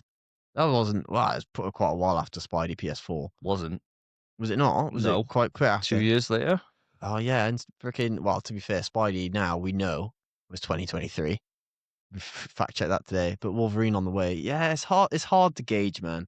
I want to believe it, and I think I would enjoy it, especially if it's anything like playing Venom in Ultimate Spider-Man on the PS2. What Great game, dude. fucking game! Yeah, fantastic game. Fantastic game. Yeah. If it's like that, goes hard.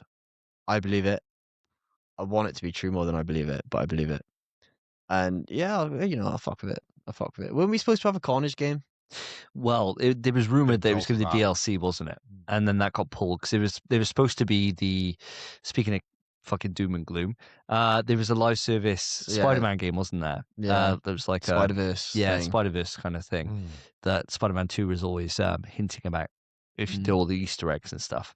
And yeah, I guess that and the Carnage DLC binned off. Right? I fully believe this. I fully believe it. And the reason being is because I don't think this is a big of a development time as you guys might think. Because if you remember, in Spider-Man 2, we play as Venom for Yeah. a short section of the game. You reckon they just reuse it? It was shit though. Yes. Like, Yeah. surely they do need to redo that. I reckon. That couldn't be the game. I don't Just think- Yeah, use that as a wandering base. around like the Hulk, web swinging, and then being back as the Hulk, and then just smashing people. That Just- was boring as hell. I think majority of the game, other than like certain scenarios, I think you would be like a slim Venom. If you're on Eddie Brock as well, whereas like it was like corrupted Venom when he's on Harry, you know. Yeah, I do want to know what happened because I can't remember. And spoilers for Spider-Man 2. I mean, if you haven't, to be fair, if there's a game to spoil, this is Spider-Man 2 has the highest attach rate out of any game on the PlayStation. It has just been added to the service. Yeah, but it's 18% attachment rate. It's massive, right? Yeah, go on. If you haven't played it and you listen to a PlayStation podcast, that's on you, right? But And we've just warned you. Yeah, and we're just warning you. Yeah. Just skip ahead to the topic or whatever. Like, I don't know how long we're going to go. Does anyone remember what happens to the symbiote at the end of the game? Because I can't remember. I remember- I was trying to think. I remember Craven's demise. Yep. Don't remember the ending of that game at all. Like, I cannot remember what happens. I remember how he defeats the symbiote. It's the particle accelerator thing. Well, he takes over the whole city, doesn't he? Oh yeah. Covers it in goo. Oh yeah, I remember. And that. It's even- like that is lame in itself. yeah, super Even lame. post game, you're still finding symbiotes around to fight, aren't you? Yeah, but how does he get rid of Venom? Do you remember? Does anyone remember? I'm sure it's something to do with the particle accelerator in the lab. Is there any yeah, way that it yeah, could come yeah. back? Yeah, of course. There always is, mate. There's always a drop of goo somewhere. I guess. All they have to do is go on the mission to the moon. And then Kingpin can get the Rhino to To intercept it, yeah. to intercept it on the Brooklyn Bridge. I don't think it's That would be the even- best plan. That would be the best plan. I don't think it's even what you're thinking. I think it's prequel. We don't know in Spider-Man the game where the goo came from. I don't want a prequel. I reckon it'd be It's got prior to God no. Spidey 1. God no. I don't want Venom like movie Venom where it's not related to Spidey at all. I need to have been on Spider-Man to go on to Eddie Brock so that he's got his powers Yeah, rather than Agent Venom. I like Agent Venom, I don't. but it's much better after it's been on Spider-Man. He got Spider-Man's powers. Yeah, he gets all horny for Spidey, doesn't he? It's fucking cool. He's like, Peter. Yeah, well, take me back, take me back. But yeah. Well, no matter how someone who's played it recently can correct me and let me know. But I think at the end of the day, they got a load of assets already made. The city's already made for New York. Yeah. They could just use that again. I don't think it's going to be a major deal. Like Wolverine's ground up needs to be redone. Yeah. Completely new locations. You can tell taking a long time. And Insomniac are a fucking massive studio. They're huge. They were able to do Spider-Man and Ratchet and Miles all in fucking quick succession. If there's one team They could do that's it. fucking been holding up this Jenny, it's this team, right? Like any other team, I think no way could they turn around a game in like 2 years. Insomniac can, because they already have. Yeah. They've already released 3 titles this gen. They've all banged. Yeah, Ratchet and Clank, Miles, and Spidey 2. Do you want to put that pressure on them though? Because I know Yes. Wolverine. Yes, I do. Crunch, baby. I know Wolverine isn't a new IP as such because people understand what Wolverine, but for Insomniac that is a new IP for them. 100%, It's a new venture. It's a new kind of system that they're going to try and work around to get us to love this character. Now, if this game flops, you obviously need something to fall back on, and Venom might be that thing. But to split your assets at this point, when the game is so close to the end, it feels like a misstep for me. I don't think you would need to split your assets because I think a lot of the assets are already done for Venom. Like I think you've got the city already Assets, done. I mean the developers. Yeah. But if you think you've got like, say for example, I don't know how many developers they have. I could obviously Google this. If we were on our PCs and doing this remote, I'd just Google this. But we're doing it off the cuff, so audience, you have to give me a bit of slack here, right? Like, say for example, they got a development team of 150 people, right, that work there. Say, I'm probably You crack on, underestimating. I'll look it up. I'm underestimating. I'm sure it's on much more. Say, for example, it's 150 people, and they got 120 people working on Wolverine, right? Ground up, everything needs to be redone. And they got a team of 30 people that are there to be like, you're doing Venom project. And they're like, So they got 155 now. I said 120. Oh, I thought you said And 30. 25. No, 30. 120. They have approximately 522 employees. So there you go. Say, for example, 400 of them are on Wolverine, right? And the rest of them then are on Venom. So Yeah. like the smaller team, like 1/4 of the team, not even that, and they're working on Venom. Then it's just a case of they're like, right, you've already got the city already done. Yeah. So Character models are done. character models are done. It's about writing the So let's story. vote. That's what I did with Miles. Yeah, Miles was great. exactly that, and it was perfect, right? Like, it's a case of you've already got like all the models made, the city made, kind of all that shit done. We could just put a new fresh coat of paint on it. Maybe it's a bit cloudy these days that it wasn't in the original Spider-Man. Maybe it's a bit darker. Maybe it's more set at night. And then it's just, what story are we telling? And let's go for it. I Yeah. don't think it needs to be. It's not such a big investment as it would be as doing something like Wolverine, which is brand new It's true. combat systems, I agree on that. brand new character models, brand new locations, everything else. You've got New York made. Yeah. And it's just, how do we convert that into a fun Venom game to put a spin on in it? Miles, there's literally a glitch you could do which shows that he is just a shrunk reskin of Peter Parker. It, literally, if you do a glitch, his skin bugs out and you're just in the Spider-Man PS4 skin. So they clearly just reuse assets. Why not? Well, why wouldn't you? Yeah, exactly. New York's not going to Well, change. FromSoft done it for years.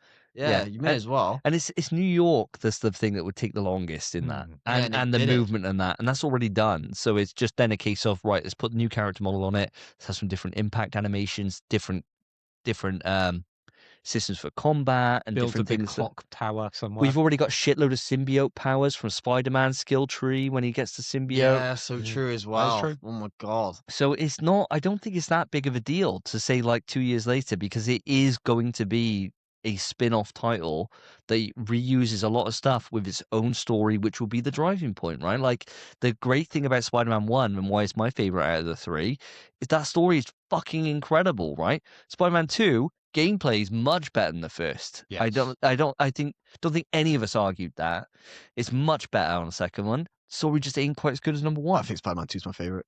Fair. We're all The gameplay- different. We are all different. Yeah, How the- wild's that? I concur that story in 1 is the best out of the 3. But I think Spider-Man 2 has the weakest story. But the gameplay. the gameplay's You're fantastic. Spider-Man. The gameplay's so bro. much better, yeah. Swinging, fucking flying and shit, bro. Yeah, come on. The opener's good with Sandman.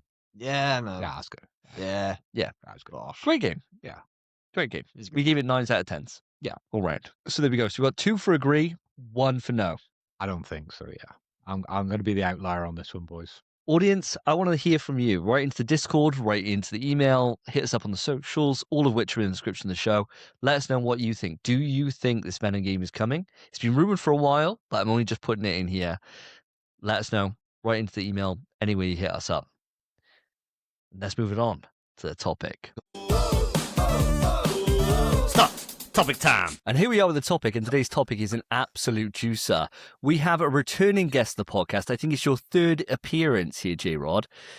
JRod from Fresh Brewed Games. How the devil are you, my mate? How are you keeping? Back. Great, guys. Good to be back. Love chatting with you always. And we got some, a lot of exciting news. We're finally making profit. So the last Hey, that's incredible Last- news. podcast, they were like, dude, finally, like, we want more stuff from you. You deliver. I was Oh like, my I'm gosh. trying. Oh my God, well done, JRod. So, Well, I'm glad someone's making profit. I know. It'd be nice for us to make something on this show. What does that feel like, JRod? Feels I've really never good. really made a lot of money in anything. I've become friends with the people at FedEx and the post office. They're like, dude, the dude with the llama band game. Nice. There you go, nice. nice. Because I'm Building up a bringing in trash reputation. bags of packages to ship out. Hell yeah, man. Well, for the audience's sake, for those who may have only recently come on the bandwagon of In PS We Trust, or if this is your first ever episode, you may not know who JRod is and what Fresh Brew Games is all about. So JRod, do you want to take a few minutes just to give yourself an introduction? Let the audience know what Fresh Brew Games is, what you guys are all about. To give you a recap, I'm JRod, the founder of Fresh Brewed Games. We're a steelbook and physical video game focused label. We do a lot of just variety stuff, but we're big on like original designs and artwork. That's really us first and foremost. We've released to date Speed Llama on PS5 and PS4 and Project Tower on PlayStation 5. What really sets our brand apart from other competitors is we we ship our stuff. So anyway, that's like a da-da-da. And then also Burn. just really our product quality. We do some like phenomenal releases. We had them printed over in China and, had them delivered with these violent tariffs that really kicked us in the ass last year. But, we're finally, moving forward and hopefully, delivering some great stuff to people all over the world. I got a new sale to Hong Kong and I shipped out, I think, like 20 packages UPS worldwide this morning. Wow. So, Congratulations. we're finally, meeting what I was looking for initially with, getting people excited about the brand and, doing something awesome. Because hands down, I think this is one of the nicest physical PlayStation releases in a long time. And we are both actual customers of yours as well, JRod. We've both bought copies of Speed Alarmer from yourself. We've actually exchanged money. It's not one of those things you see on a podcast where everyone gives away freebies. No, we've actually paid for a copy of Speed Alarmer, and it is beautiful. It takes pride of place on my shelf. It's a superb game. I think I'm actually lending it to Dayman at the moment. Oh, are you? Yeah. It's doing the rounds. Because it's just so gorgeous. It's such a beautiful release. I wish I had it here, actually, so I could show it, but I don't. I should have probably thought ahead and got it back from him to be able to show on camera. But audience, take my word for it, it's gorgeous. The steelbook is absolutely superb. And the game itself, Speed Alarmer, was fantastic. I got platinum for it. Nice little old school side-scroll shooter. Can't go wrong, really. It was fantastic. Like, actually complete it. Like, I loved it. Like, just being able to enjoy it and play through it and not have to respawn all the time. Because everything somewhere is just die and here, rinse and repeat. No. Yeah, exactly right. So, JRod, you opened the email to me with something that shocked me quite a bit, right? And that was, and for the audience's sake, JRod alluded to it earlier, but you emailed to say that the Speed Alarmer physical release that me and Phil both own, and that's been enjoyed around the world, as you were just saying, is being permanently banned from the ESRB, right? Yeah. What's up with that, dude? Tell us the story. How did this all happen? How does something that got signed off then get pulled and get shelved? Give me all the deets, bro. Extent, because I think I think they have like a recovering free porn art, like recovering reviewer there, because Right. Really it seems like it boils down to the video game as, llama cleavage, which we talked about a long time ago. And, Yes. they said it was way. suggestive. And, we're like, but there's at no time in the game is she like rubbing it on or doing anything with it. And then also the drugs, which I found it was hilarious. Every level, instead of collecting coins, you collect drugs because Speed Llama's on speed. So, Yeah. getting different drugs. And I think they're trying to say it was being pushed towards kids, even though, no, at least in the English version, it doesn't say anything about kids in the text. So, having seen that, they're trying to go for an M rating now with the game. And since we weren't going to abide, they want us to reprint everything, which that for like a company like ours, we can't do it. It's just like just don't have the money. And, obviously if you don't have the money, you can't do Of something. course. You're like, well, you have to reprint everything and then ship it back to Sony and then burn it in your backyard. It's like, we'll get right on that. Oh my God. That's insane. So can that just happen though at any point? Can it be a case that after they sign something off, it goes to print, it's all sorted, they can then just go back and re-review it for whatever reason and then think, hold on a second, what's going on here?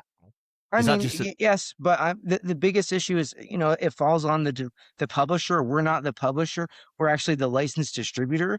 And the publisher sent me over everything the game had because I live off grid. I've never played the game until I popped the disc in. And they're like, here, this is what the game has. Drug reference, all this. We have the cigar. We mentioned all that and all the violence, the guns, and the gore. And, we sent that to them and they're like, oh, okay. They gave us a teen rating. The other game got bumped up to an M rating, Project Tower, but there is like alien buttocks on aliens. Oh. And they didn't put it in the descriptors. But, anyway, it's seeing, I think, because a lot of people were saying, why the time difference? So the game came out in 2024. In 2026, in January, I finally had time to ship out the free copies to Sony Datic and ESRB. And I think that's at that point where they seen this content. suggestive my content? God. Yeah. And like, I mean, oh no, we can't have this. Because I mean, everyone's like, yeah. I tell you what, JRod, I'm all about a challenge, right? But it would be a challenge in wank for that llama. It really would. To say it's suggestive is wild. Like, sure, she's a sexier llama, but it's obviously cartoonish. Like, I mean, Christ, Jessica Rabbit from like Who Framed Roger Rabbit is way more suggestible than that llama is, right? And there's no one putting an 18 badge on Jessica Rabbit. You know? Insanity. And JRod, let me ask. It got approved once. So the first approver must have liked the boobs. But the second approver didn't like the boobs? Is this what you're telling me? Basically, they have a bunch of different people, and the people review because they're YouTube videos. You send them a YouTube video, and the second person must actually play the game and be like, "Oh my God, this is too," because Nintendo on the Nintendo Switch is actually censored. The PlayStation version we publish is uncensored. So right. in the Nintendo version, her shirt like shows like this, and then it goes to that. On the Switch. Calm down, JRod. We might get censored. Whoa. Put them away. Jesus. Put the goods away. This is a video podcast. It's not just audio. Whew. We're going to have to censor that, Davey. That's whoever edits this. Yeah, they will. Please, thank God, it's one of us, not Spencer. Yeah. Because otherwise... It would get missed. It would get missed. We'd be getting banned. We'd be getting banned. So where'd you go from here then, JRod? Obviously, as you said, Fresh Brewed Games... You can't just go out and just reprint everything. The cost would be insane. And these titles, they're not huge multi-million sellers, are they? So it's going to be one of those things that you'd have to absorb those costs if you were to do it again, which doesn't make financial sense. So where'd you kind of go from here? How do you kind of take that on the chin and just move forward? I want to say the big thing with us also, so we had really good quality control. I verified with Sony and also with third-party testing that both of our games would boot without like sign-in or, logging screens. Like there's a lot of new games, like a game from Super Rare, you have to log in online just to play the game, which that's pointless if you're having a physical copy. That's not game preservation. So, we checked all the boxes for consumer friendliness, and this is something it's like, just, pops up out of nowhere. And it's like, they're like, you got to do what we say. It's like, I already have the games. Like, do I want to really bury them in my backyard or do I want to get them out? It's like that. So what I'm looking at moving forward is we're going to move away from like offering the physical versions and maybe try and do something similar to Fantasy Box, except ours would be licensed. We do licensed steelbooks without the disc, and then people could buy them for like $25, an official steelbook, and it can go with, whatever game. Because Stellar Blade, for example, it had no official one, 5 custom bootlegs from Fantasy Box, all 5 of the series sold out. Wow. Okay. So that's not a bad idea, It's an great option, games isn't like it? Tides of Annihilation and Spine with 2 awesome female protagonists this year are great for a steelbook. But you know what? They'll probably either not get a steelbook or they'll do one with like an ugly logo. I don't know if you've seen the Cul-de-Sac logo from overseas. It's a new steelbook. It's so ugly. It's all black on the back and just the logo on the front. I don't even know if there's a spine with it. Crazy, dude. I mean, it's one of those things, isn't it, that if you can get around it that way and be able to have your stock still out there, why wouldn't you? And this is something that this is a question we were going to go to later, but I think it's quite apt going here in that the way when I think about getting a like collector's edition these days, I don't now have the expectation that I'm going to receive a disc in that package. Like I used to, even just a few years ago. The start of this generation, when it was like God of War Ragnarok coming out or Horizon Forbidden West, things like that. When I bought collector's editions for those, I got the steelbook that is just a display case, right? There may be a really pretty display case, but there's nothing physical in there at all. There's no disc, there's nothing like that. It's a code in the box, and that's what you use. I think consumers now have gotten so used to that way to be able to say they've got something physical, but it's still a digital purchase that they can play. That kind of does, in a way, kind of back up this idea to be able to at least get these out, right? So like our brand, because like that's really I feel like the only way, at least with Fresh Brewed Games. Otherwise, I'm sure that ESRB would stop us from working with Sony because they're partnered hand in hand. And we had a great question on the last podcast. Why haven't we done Nintendo? And we never got approved for Nintendo's platform. Right. Makes sense. That makes perfect sense. And the last thing you want to do is jeopardize the entire company by just being like, well, fuck them, I'm just going to put them out. Because that does not bode well for the future, right? You got to obviously, you can't just think about tomorrow. You got to be thinking about what you're doing in 10 years' time, right? And, Wait, you know, if you lose that somebody and- like PlayStation, then that's a major partner gone, isn't it? Well, I mean, like, ESRB will definitely, attempt to block it, but it's like, everything of ours, all the games were licensed. We actually had certifications as a licensed replicator for the steelbooks, which is hard to get certifications. So it's, just finding in the medium where we can go. Also, a lot of the people wanted more like a variant covers compared to like our steelbook. So I was looking into like holographic or foil covers. I'm actually working with my friend over at another limited print label. He's looking at doing foil covers for his upcoming releases. Oh, very nice. What about lenticular cases?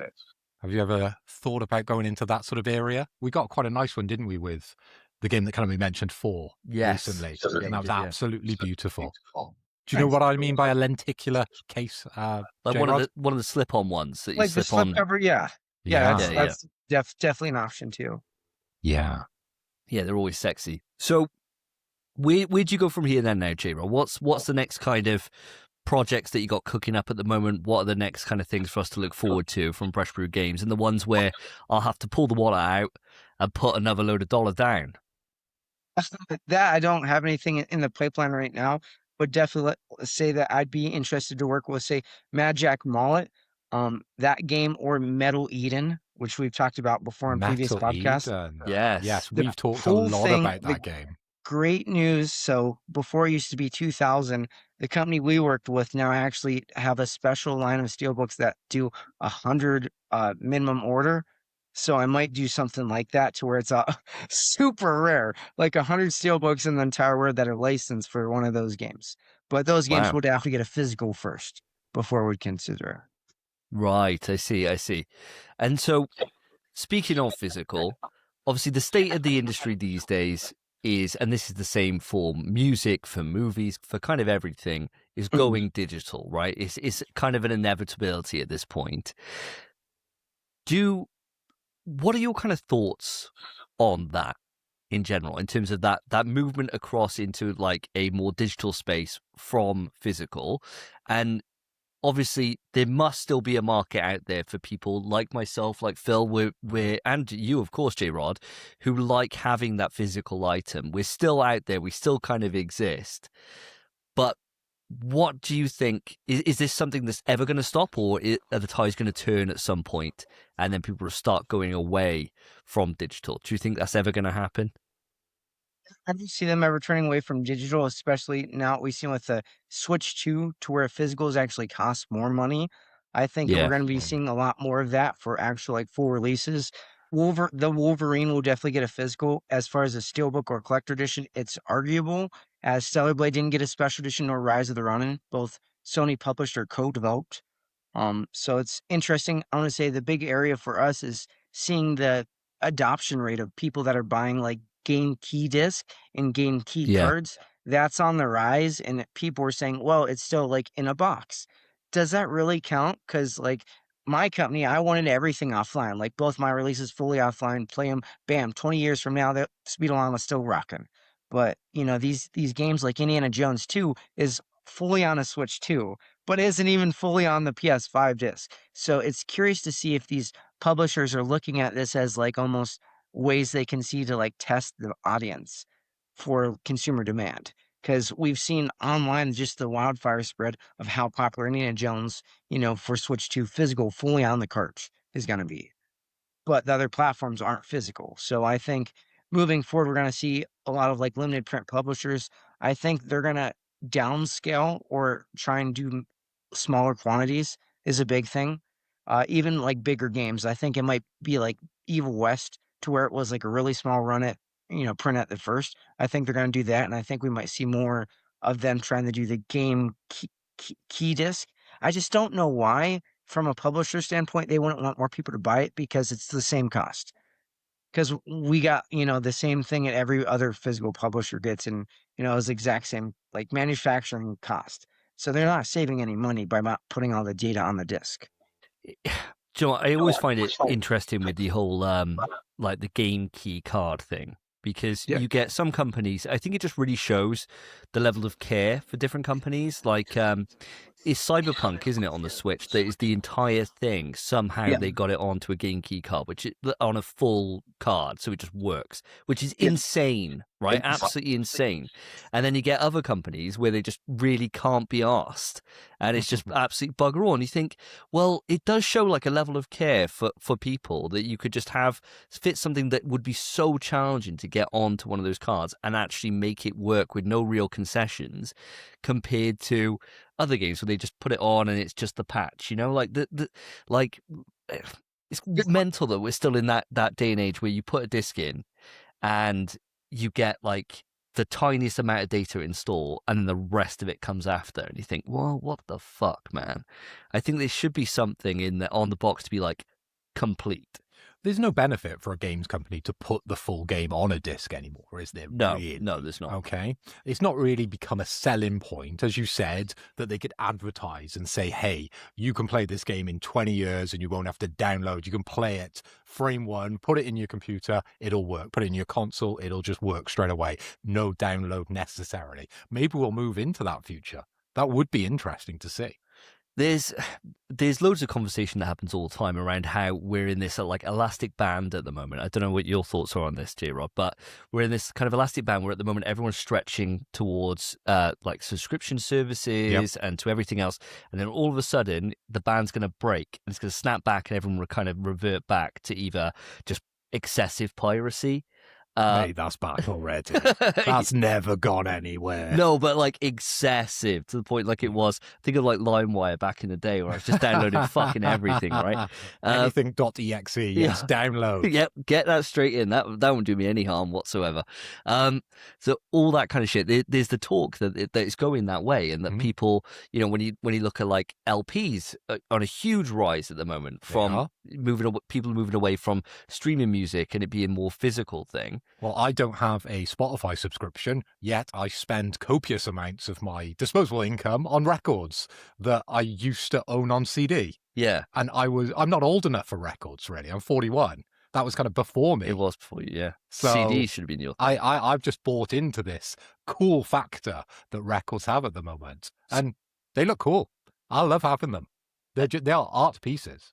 I think this is something like for yourself, JRod, that you're in a good position with the quality that you put out there. There is that chance that either the band will break and that people will kind of just be sick of having to rely on the fact that they've got things connected to a network, right? Or it would go the other way. And like you were saying, with like limited runs, the people that go physical for stuff generally like shit, don't they? They like collecting stuff, they like it being there, that kind of thing. So when you then make that an extra allure by having that as a limited quantity, dude, that's like the holy grail then when you get hold of one of those things. And I think like for your company, you're in a great position where, and I suppose this is the big thing though, it would be about getting that right game, isn't it? Getting that right kind of, that right thing. Like, I was thinking to myself only a couple of months ago, with Expedition 33, they re-put out their collector's edition, which had like a really low limited number to start with. And they did like an unlimited number where you could sign up and get one as long as you put it in before a certain date, right? And for something like that, that was just like, please just take my money kind of situation, you know, because I'd love the game and I wanted something physical for it. I suppose for yourself, JRod, when you're looking over the landscape of video game IP and things that you want to work with, how difficult is it? I know we discussed this briefly before on a previous interview, but how difficult is it to kind of open that door and get yourself in there? Has it become a little bit easier now that you've got tangible proof of what you've been able to ship? We have, since we've shipped stuff, but I would say that in the initial first year or so of acquisitions, it was tremendously difficult. Like, we met with 505 Games. They said no. We on the last podcast, I was talking about .emu. We met with them for Marvel Cosmic Invasion. We were going to do an original, brand new comic book cover for the Steelbook. Oh my God. And they're like, oh no, we don't care. We want it cheap and fast. So they just took the artwork from the games and put it on the steelbook. I'm like, that's so boring. Like, come on, guys, get inspired. Like, they're gonna be making money. It's Marvel, so like that's at least give something cool for the fans. But no, so thinking it's also for me it was challenging just seeing the game industry. They're so focused on digital and their digital demand. A great one was Evil v Evil. It was coming to PS5. We were actually going to partner with them as a exclusive limited print run, and just like I guess it didn't do well on Steam, so they never actually brought their PS5. But that was another thing to where they're like, we're so focused on the digital, we don't even care about the physical or like ever. And I think we can see that with Romeo is Dead and Carmageddon Rogue Shift. Both of those have audiences, and neither of them have physicals. I mean, LRG could pick it up, but there's no guarantee with them shooting for, AAA releases. Pretty much now I could see LRG, Limited Run doing like the Wolverine, because Sony seems to like, whatever, they'll buy it or they're not. And then also, it's an interesting topic where people are like, oh, physical is going to be on PS6. Like, dude, don't count your blessings. We started in 2024. They had 2 disc plant factories. They closed down the second one in Brazil in 2024. There is one company in the whole world that does in Austria that does it for every country, one plant. So, Wow. yeah. And I mean, that's a monopoly. And they're like, well, we don't have to print that many discs. So it's, seeing that they're Every day's a trying to school kill day. it. And they own the rights to the Blu-ray. So Sony owns Blu-ray. So it's Yeah. not like, they're paying lots of money. They're not. Wow. That's crazy. I did not realize that at all. I thought it would be a lot more of a competitive market in terms of printing physical media like that, like in terms of discs or whatever. But like you say, and like we discussed, times are a changing, right? Things are just keep on moving, and I gotta, I can't pull my hat up here and say, well, it's not me, I'm not the problem, because I toe the line, right? Like I get more and more digital now. You than I are the ever one did. that ventures more into digital than the rest of us. Yeah. Even though if you look around, this is very much a physical collector's room. Look how many pieces of memorabilia that you have, right? Imagine a digital only collector's room. It must just be empty because they don't like stuff. Bet the missus is happy though. Yeah. Wives are happy, girlfriends are Yeah, happy, they're over the moon. boyfriends are happy if that's the way you Yeah, want to yeah. live your life. Yeah, know? of course. Mums are happy, very happy. Yeah, less cleaning to do. Yeah. There's a lot of benefits actually. Yeah. Now I'm thinking about it. Yeah. But I like being able to look back and see it. But I've definitely, like I was saying, I'm part of the problem in that I'm starting to get converted to it, but I'm aware of it and I don't want it to happen. So like I'm too old. you're stuck in your way. I'm too old. I can't go full physical for anything now. For me, I go digital for just multiplayer experiences. Yeah. But then anything that's single player that I know after I'm done I can take the disc out and it goes back on the shelf and stays there. I get that physical. Yeah. These days. Yes. Which I find really interesting. But JRod, I do want to ask you. You mentioned about to the audience, and we know this, but for the audience's sake, you mentioned you're living off grid, right? So you don't have internet, that kind of thing. How challenging is being a gamer in 2026 living off grid? Extremely challenging. I mean, with me, it's like so much so that I've actually canceled my GameStop Pro membership. GameStop isn't getting any of the big acquisitions anymore, and if they do, the vast majority of them aren't complete on disc. Some, I can't even use them. So it's going to be interesting to see what gamers do. I want to say the one thing physically is accessories. Sony seems to be crushing it with their PlayStation controllers, but I think just in terms of the games and getting more people into that or onto doing that, it's unique because we have Marathon coming out with 5 collector editions. Half of them don't come with the game, the other half are digital only.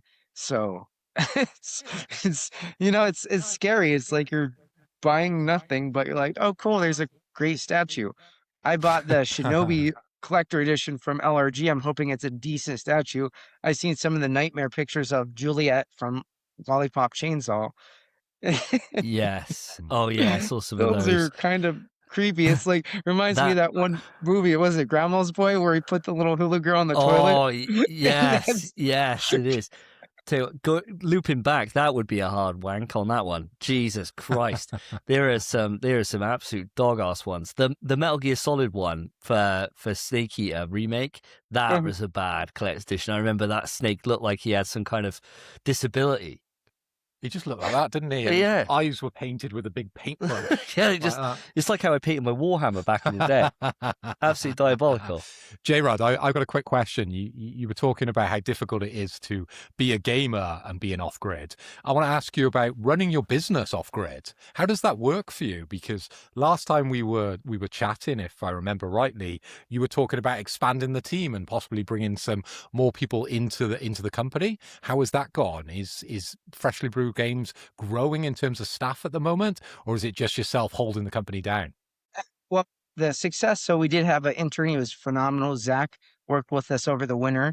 His internship ended back in January. So congrats, Zach. You were a phenomenal asset to us. Right on, man. And we're actually looking for another paid intern for social media. So hopefully we can, round up a talented young individual again to work with us. And you actually want a person. You're not just going to get a Mac Mini and OpenClaw like most people do these days and get things running by an LLM. No. So a human being. You actually want a human being. Okay, well, very, very, very well done to you there, JRod. It's much better. Dude, if I had the time or the Twitter knowledge, because I'm shit on Twitter, really. I never do hashtags or anything. I'm totally bollocks at it. And I still call it Twitter. Not X. That's also that's the first test. That's it, yeah. Yeah, dude. Otherwise, I'd be putting my application right in. But I'll leave that up to the young Americans out there and hope for the best for you. So JRod, we're gonna have to start wrapping this up soon, in just a moment. But the final couple of things, really. Anything that you want to pimp out at the moment? Anything you want to kind of mention before we sunset this? And secondly, then, on the back of that, where can our audience find you, Fresh Brewed Games, and where can they go to be able to have a look at the stock that you have at the moment? Absolutely. The first thing I'm going to say is, we're really, really proud of all 6 of our releases. We have 2 SKUs, 2 games and 6 SKUs. So we're excited that, what we've been able to accomplish so far. Also been able to ship out and, meet with so many awesome collectors myself. We've had, since Speed Llama's banned, we've had 400 or 500 orders. So it's wow, that's fantastic. Wow, there we go. It's a lot of work, like carrying trash bags of video games into a post office every day. So, I'm handling it. I have to go to the library, sit down with pen and paper, write down all this stuff, put this in the bags, and it's just a really lengthy process. So I'm doing that every day, almost nonstop with that, and my driving kids to school. So that's been a challenge, but fun. And then also just in terms of just seeing us ahead, we're definitely looking for the intern. This year, we're going to be moving away from gaming events. We're going to be focused on doing like different like garage sale and like down to earth, like green, grassroots styled events. Nice. So we'll definitely be on a lot of those, with what limited stock we have left and, getting out there. For our company, it's Fresh Brewed Games, freshbrewedgames.store. Follow us on Facebook and LinkedIn, Fresh Brewed Games. We don't really have a Twitter, X, but you can follow me at Gamers JRod. Happy to chat with you guys. And then in terms of you guys, really appreciate, having you guys on, actually supporting us. It's nice. We've had so many people just reach out and say, hey, we'll review your product if you give us 5 free copies. It's like, dude, really? Like, I'm trying to do something great and you're asking for nothing. At least pay for the fucking shipping. They're like, no, we want it free. It's like, oh my God. So, it's people are assholes, dude. We said before the show, man, before we hit the record button, we don't need anything from you, JRod, just your time, man. Like, the thing is, it's a pleasure to sit down and chat with you. It really is. And we don't have that many guests on the show, realistically. I think we've had probably 10 over 130 odd episodes. And even then, it's a push. Might not even be that many. Probably not that many, I wouldn't say. And so it's a real privilege for us to be able to pick your brain as well, JRod, and to spend that time with you. So thank you ever so much for coming back for a 3rd appearance on the show. And here's to many more, my mate. Definitely. I have in terms of this year, 2026, I'd probably have a couple more games coming out that I'm at least friends with them. I could refer them to get in contact with you once the game gets close to release. And then we don't have a whole lot us directly, but we're working with another limited print publisher, and they've got some pretty cool ideas. We've been spoon feeding them. Like, oh, you have more money than this? Here, take this. And they're like, oh, wow, I could do this. I'm like, yes, you could do this. So it's going to be exciting to see his upcoming releases. And JRod, just before you do go, you always join us and you're always swagged out. You're pretty drippy in your appearance. The last time you came on the show, you had quite a fabulous Marvel, I think it was, fighting games shirt on. I think it was, yeah. It was an MVC one, right? MVC. This time round, I don't instantly recognise the shirt. I do. You do? I do. That is an Expedition 33 t-shirt. Oh, well, there we go. Very, very nice. Do you want to give us a head to toe? You've got your beanie on. Can you stand up and do us a spin, JRod? Yeah, do you want a fashion model? Like a fashion model. Come on. I have to wear my brand new pants. I had some beautiful badass pants, but I didn't wear them. Oh, damn shame. Well, we'll save that for the next time, mate. Next time you come on, I want you to be in like a full trench coat, and it's like a reveal, kind of like you're doing a flash, you know, like you're gonna flash us, but instead you're just drippy, you know. Next time, I do want to have my ink. I'm trying to get a UV ink from my shoulder up into my ear. It's gonna be glow in the dark. Glow in the dark. What? Please tell me it's gonna be the Kratos. Tattoos. I don't know. I'm trying to find people. Everybody's like, oh, it's going to hurt your skin. UV's dangerous. I'm like, I don't care. I'm going to die anyway. Because I already have my... Oh, yeah, look at that. Oh, sick. Audience, he's got a split tongue for those who are on audio. That is an absolute shocker. I did not see that coming. You did not know that? Yeah. No. I'm scared to ask, what else have you got? No, I don't want to know. We'll stop there. We've seen the T-shirt. We've seen the split tongue. You're getting me excited, JRod. Big into self-expression. I love it. Oh, mate. Absolute pleasure.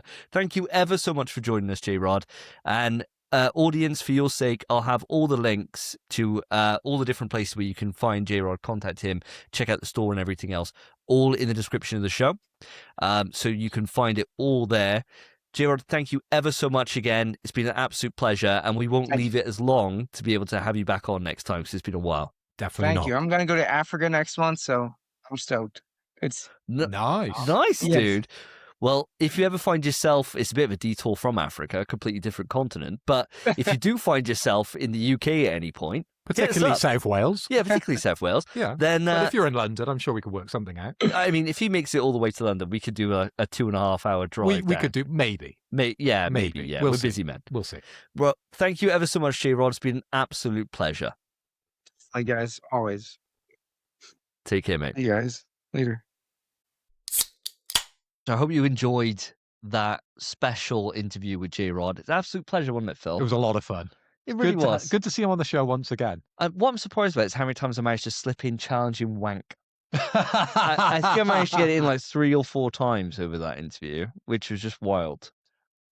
JRod always brings a certain level of lewdness, I think, to the conversation. He doesn't really necessarily bring it himself. No. He just inspires it. He does inspire it. Yes. Yeah, he does. That's the best word for it, for sure. He definitely does. Well, I hope you enjoyed that, audience. It does bring episode 130 of In PS We Trust, the PlayStation podcast, to a close. It's been an absolutely wild ride today. Very depressing in parts. Yes. Very uplifting in parts. But one thing that's been great has been the audience and the audience interaction of this episode, if I can get my words out. So we've had loads of you write in. Really, really appreciate each and every one of you who put a question. Even Tristan, who I ripped right at the start of the show. Love you really, man. Remember, audience, there is an ask for you. I really want to see a top tier intro question for next episode from you. If you don't deliver, I will bring one myself. But I want to see your creativity. Anything off the wall, anything wild, go for it. Just would you not rather related to PlayStation? Yes, yeah. Make it fun, stupid, and maybe sexual. Yes. Would you rather go really hard on this podcast as well? Yeah, but make it hard. Like, you really got to think. Yeah. Yeah. Cancer or AIDS. Or AIDS. Yeah. Fuck daughter, gay son. yeah. Yeah. Fuck daughter or gay son. daughter. Oh. No, gay son. Fuck your daughter or have a gay, Gay son. son. Oh What yeah, the just have a fuck? gay son. Like.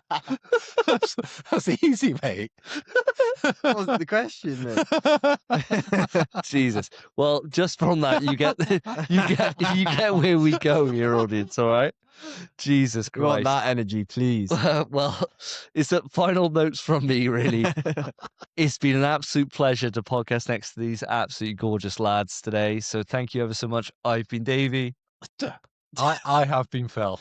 And I've been Spencer. Take care, guys. Peace. Oh, geez. In PS We Trust is hosted by Davey, Phil, and Spencer. You can write into the show via our email, pswetrust@gmail.com. Our Twitter is @InPSWeTrust. To find each of us online, follow our Twitters, @SSJDavey, @PhilipHoy, @SpenPie_. Thank you for listening. Take care of yourselves, take care of each other. See ya.